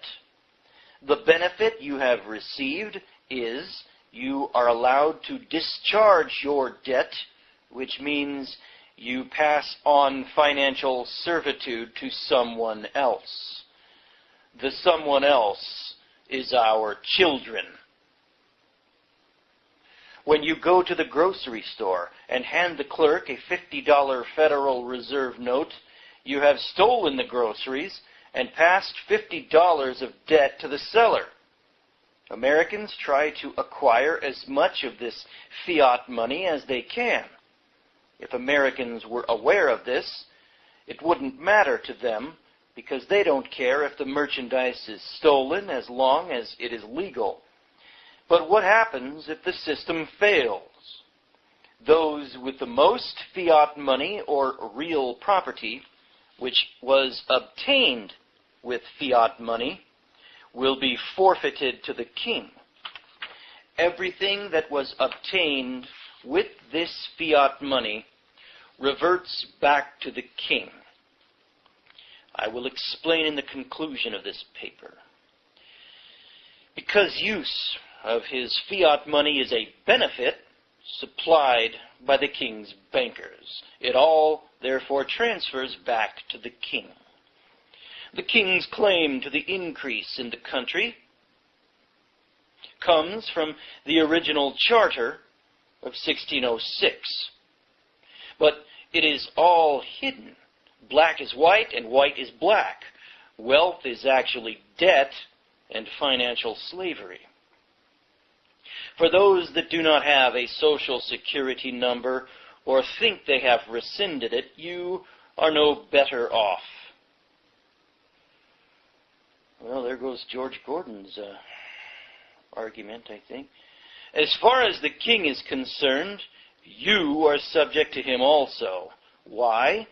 Well, just to list a couple of reasons other than conquest, you use his money, and Gordon doesn't do that. And as I said before, this is discharging debt without prosecution. You use the goods and services that were obtained by this fiat money. Well, maybe Gordon's all right. He doesn't do that either. To enrich your lifestyle and sustain yourself. You drive or travel, whichever definition you want to use, on the king's highways and roads for pleasure and to earn a living, meaning you are involved in the king's commerce. On top of these reasons, which are based on received benefits, this country has been conquered. I know a lot of patriots won't like this. Your argument has been that the government has and is operating outside of the law, i.e. the United States Constitution. Believe me, I don't like sounding like the devil's advocate, but as far as international law goes, and the laws that govern war between countries, the King or Queen of England rule this country, first by financial servitude, and then by actual conquest and military occupation. The Civil War was the beginning of the conquest, as evidenced by the 14th Amendment. This amendment did several things, as already mentioned. It created the only citizenship available to the conquered and declared that these citizens had no standing in any court to challenge the monetary policies of the new government. Why? So the king would always receive his gain from his commercial venture. The amendment also eliminated your use of the natural rights and gave the conquered civil rights. The conquered are governed by public policy instead of republic of self-government under God Almighty. Your argument that this can't be is frivolous and without merit. The evidence is conclusive. Nothing has changed since before the Revolutionary War. All persons whose activities in king's commerce are such that they fall under this marine-like environment are into an invisible admiralty jurisdiction contract. Admiralty jurisdiction is the king's commerce of the high seas. And if the king is a party to the sea-based commerce, such as by the king having financed your ship, or the ship is carrying the king's guns, then that commerce is properly governed by the special rules applicable to admiralty jurisdiction. But as for that slice of commerce going on out on the high seas without the king as a party, that commerce is called maritime jurisdiction, and so maritime is the private commerce that transpires in a marine environment. At least that distinction between admiralty and maritime is the way things once were, but no more. What Lincoln and Jefferson said about the true American danger was very prophetic. This quote is from Abraham Lincoln. Quote, "All the armies of Europe, Asia, and Africa combined could not, by force, take a drink from the Ohio or make a track on the Blue Ridge in a trial of 1,000 years. At what point, then, is the approach of danger to be expected? I answer, if it ever reach us, it must spring up amongst us. It cannot come from abroad. If destruction be our lot, we ourselves must be its author and finisher." Unquote. The following quote is from Thomas Jefferson. Quote, "Our rulers will become corrupt, our people careless. The time for fixing every essential right on a legal basis is now, while our rulers are honest and ourselves united. From the conclusion of this war, we shall be going downhill. It will not then be necessary to resort every moment to the people for support. They will be forgotten, therefore, and their rights disregarded. They will forget themselves, but in the sole faculty of making money, and will never think of uniting to effect a due respect for their rights. The shackles, therefore, which shall not be knocked off at the conclusion of this war, will remain on us long, will be made heavier and heavier, till our rights shall revive or expire in a convulsion." Unquote.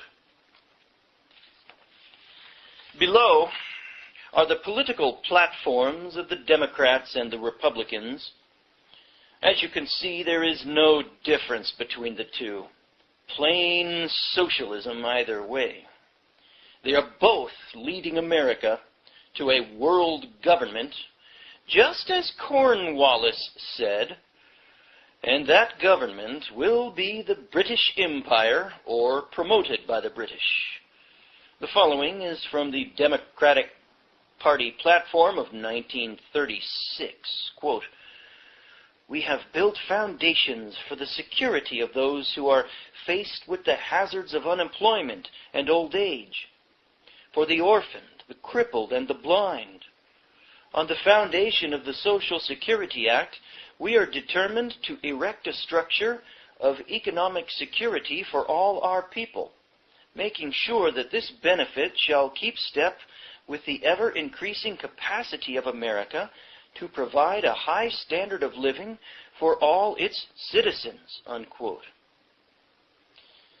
The following is from the Republican Party platform of 1936. It's a bit longer here. Quote, "Real security will be possible only when our productive capacity is sufficient to furnish a decent standard of living for all American families and to provide a surplus for future needs and contingencies.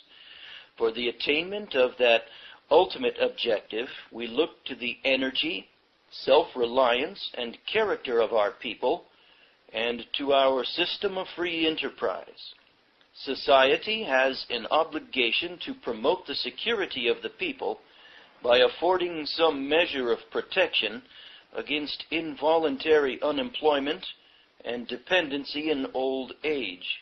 The New Deal policies, while purporting to provide Social Security, have in fact endangered it. We propose a system of old age security based upon the following principles. 1. We approve a pay-as-you-go policy which requires of each generation the support of the aged and the determination of what is just and adequate. 2. Every American citizen over 65 should receive a supplemental payment necessary to provide a minimum income sufficient to protect him or her of want. 3. Each state and territory, upon complying with simple and general minimum standards, should receive from the federal government a graduated contribution in proportion to its own up to a fixed maximum. 4. To make this program consistent with sound fiscal policy, the federal revenues for this purpose must be provided from the proceeds of a direct tax widely distributed. All will be benefited and all should contribute. We propose to encourage adoption by the states and territories of honest and practical measures for meeting the problems of employment insurance. The unemployment insurance and old age annuity of the present Social Security Act are unworkable and deny benefits to about 2/3 of our adult population, including professional men and women, and all engaged in agriculture and domestic service, and the self-employed, while imposing heavy tax burdens upon all." Unquote. Both platforms appear in National Party platforms, 1840 to 1972, compiled by Ronald Miller in 1973. Conclusion. Jesus gave us the most profound warning and advice of all time. Hosea 4:6. "My people are destroyed by a lack of knowledge."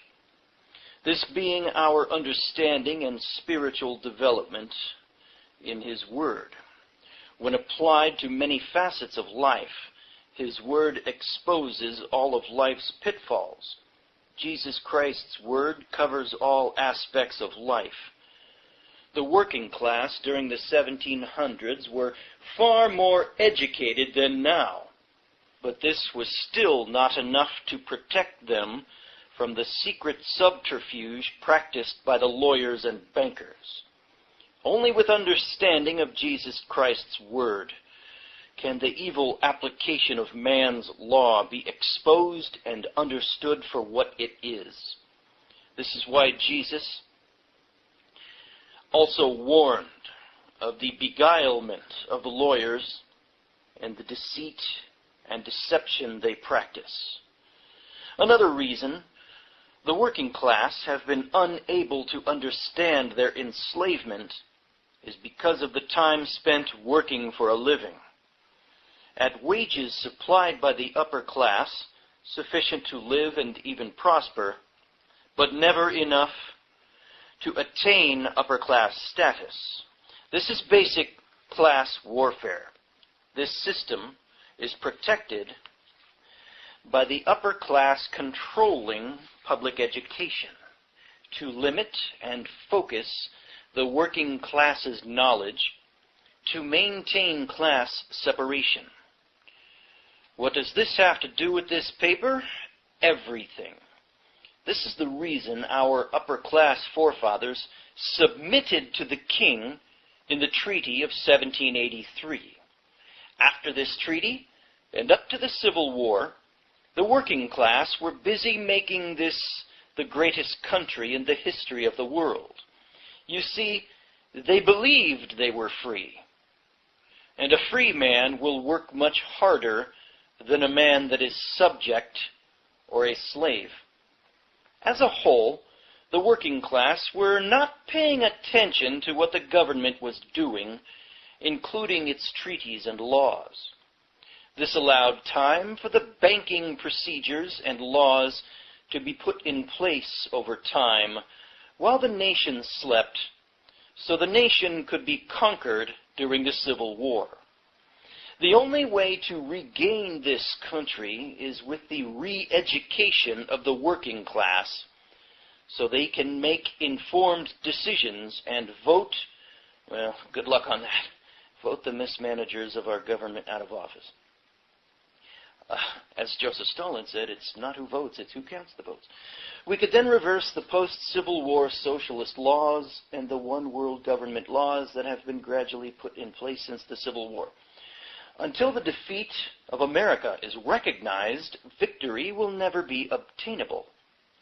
Only through reliance by faith on Jesus Christ and the teaching of His kingdom will we realize our freedom.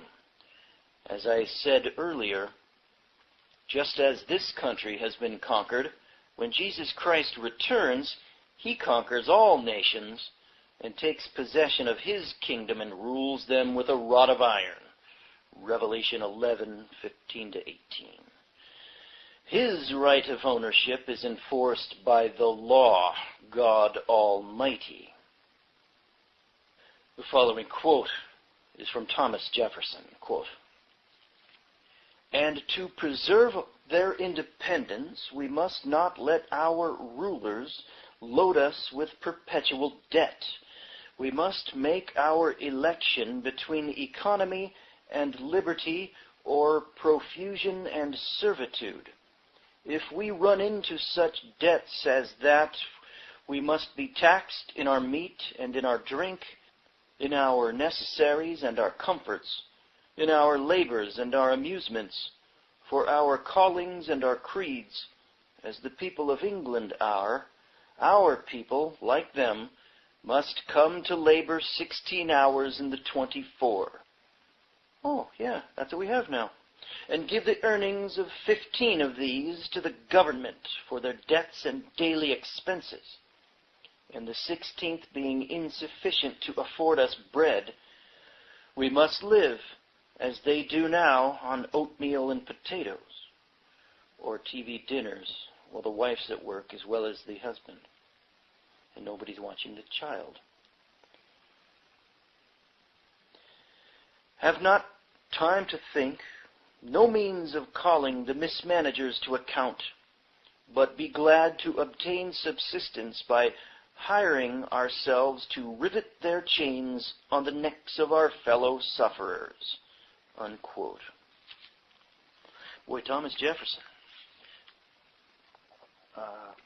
He was so quotable and so brilliant, but at the same time, I don't think he understood that the people around him, the elitists around him, sold us out, as James Montgomery documents.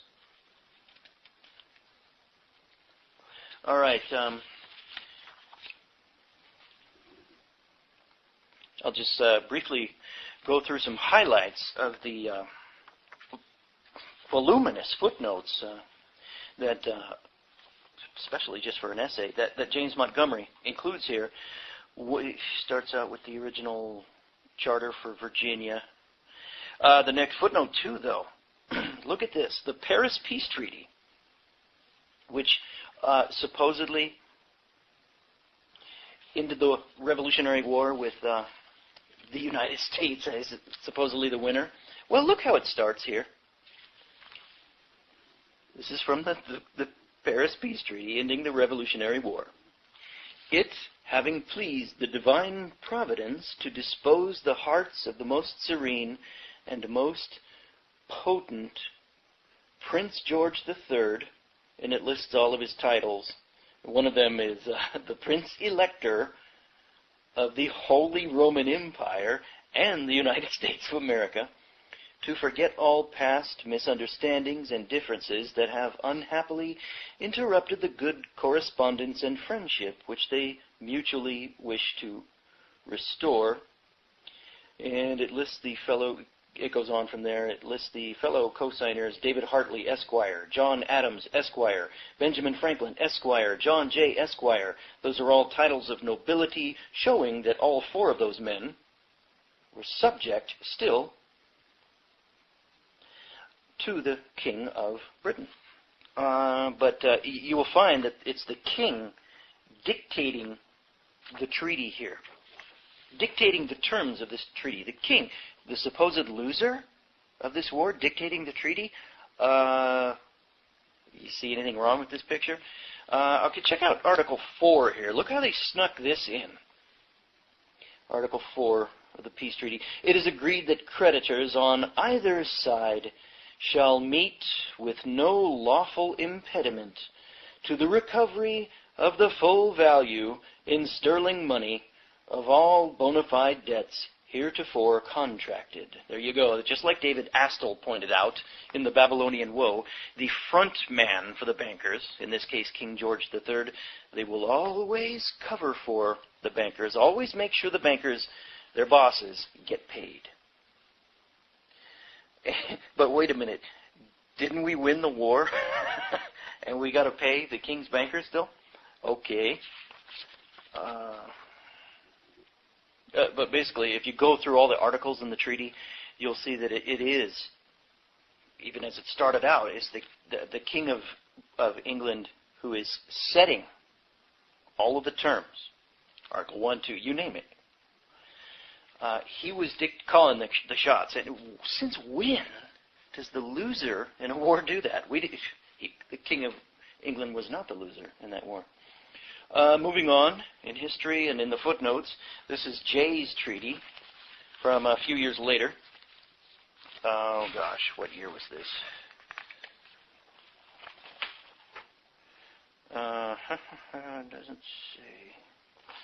It'll say at the end, I suppose. But in Jay's treaty, look at this. Article 2 in Jay's treaty. His Majesty will withdraw all his troops and garrisons from all posts and places within the boundary lines assigned by the Treaty of Peace to the United States. What were British troops still doing there? Okay, and this was 13 years after the Treaty of Peace was supposed to have removed them. Folks, we didn't win that war. We did not win that war. Moving on. And the king's giving us all of our land that we're already supposed to have in this Jay's Treaty. Article 6. Whereas it is alleged by diverse British merchants and others, His Majesty's subjects, that debts to a considerable amount which were bona fide contracted before the peace still remain owing to them by citizens or inhabitants of the United States. Okay, the King of England is still dictating terms to the United States about debt collections for Britain here. You know, he's covering for the bankers again, making sure the king is making sure his banking bosses get paid, so that by the ordinary course of judicial proceedings, the British creditors cannot now obtain compensation for the losses and damages which they have thereby sustained. It is agreed the United States will make full and complete compensation for the same to the said creditors.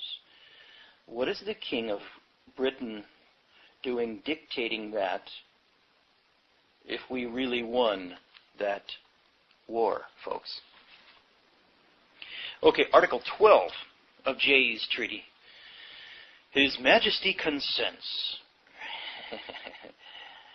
dictating again, that it shall and may be lawful, oh, thank you, during the time hereinafter limited, for the citizens of the United States to carry to any of His Majesty's islands and ports in the West Indies from the United States in their own vessels, not being above the burthen of 70 tons, any goods or merchandises, being of the growth, manufacture, or produce of the said states. And His Majesty also consents. Look at this. Look at the supposed loser of the war is consenting. The king is this is dictating terms.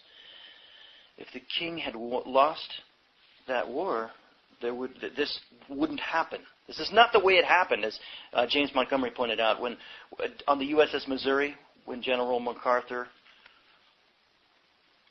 signed the peace treaty with the Japanese, it was MacArthur who dictated the terms because the United States won that war. Did we let Japan dictate the terms? No, because they lost the war. Well, here, the King of England's dictating the terms because of America. The United States did not win that Revolutionary War. And His Majesty also consents, provided all, giving us our ports and islands. Oh, thanks. Provided always that the said Americans do carry and land their cargoes in the United States only, the United States will prohibit and restrain the carrying of any molasses, sugar, coffee, or cotton in American vessels. Okay, just telling us where we can take our stuff to, where we can ship our goods to, and where we can't. The King of Britain in Jay's Treaty is dictating that. Why is the king dictating terms of American trading 13 years after the Treaty of Peace if America really won that revolution? America didn't really win that American Revolution. Article 18. In order to regulate what is in future to be esteemed contraband of war, all the above, and it lists a ton of stuff here, and it's all munitions. Anything having to do with munitions, petards, mortars, muskets, cannon, bandoliers, gunpowder, etc., etc. All of the above articles are hereby declared to be just objects of confiscation. Why is America agreeing to a wide variety of material to be confiscated by the British if America really won that revolution? We didn't win that revolution. Anything else I wanted to show? Maybe that's it.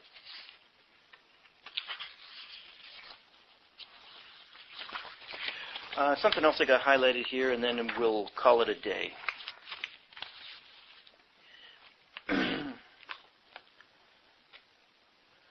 Oh, wow. Congressman Beck had this to say about the 1933 War Powers Act. You'll find this under Congressman James Peck in the Congressional Record of 1933. Quote, I think of all the damnable heresies that have ever been suggested in connection with the Constitution, the doctrine of emergency is the worst. It means that when Congress declares an emergency, there is no Constitution. This means it's death. But the Constitution of the United States has a restraining influence in keeping the federal government within the carefully prescribed channels of power is moribund, if not dead. We are witnessing its death agonies. For when this bill becomes a law, if unhappily it becomes law, which it did, there is no longer any workable constitution to keep the Congress within the limits of its constitutional powers, unquote. There you go, folks. A congressman in 1933 declared that if the War Powers Act went through, which it did, he said, the country's dead. It's gone. And we were declared in that act alien enemies. And alien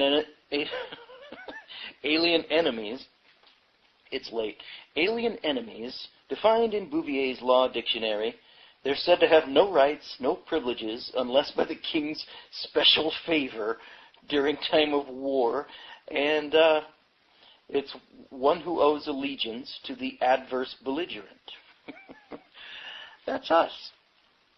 Congratulations, we're slaves, and we're making bricks for Pharaoh. The difference between a guy like myself and people listening to the show and the rest of the country is we know they don't. They don't know they're slaves, folks. How sad. How sad. Oh, come, Jesus, come.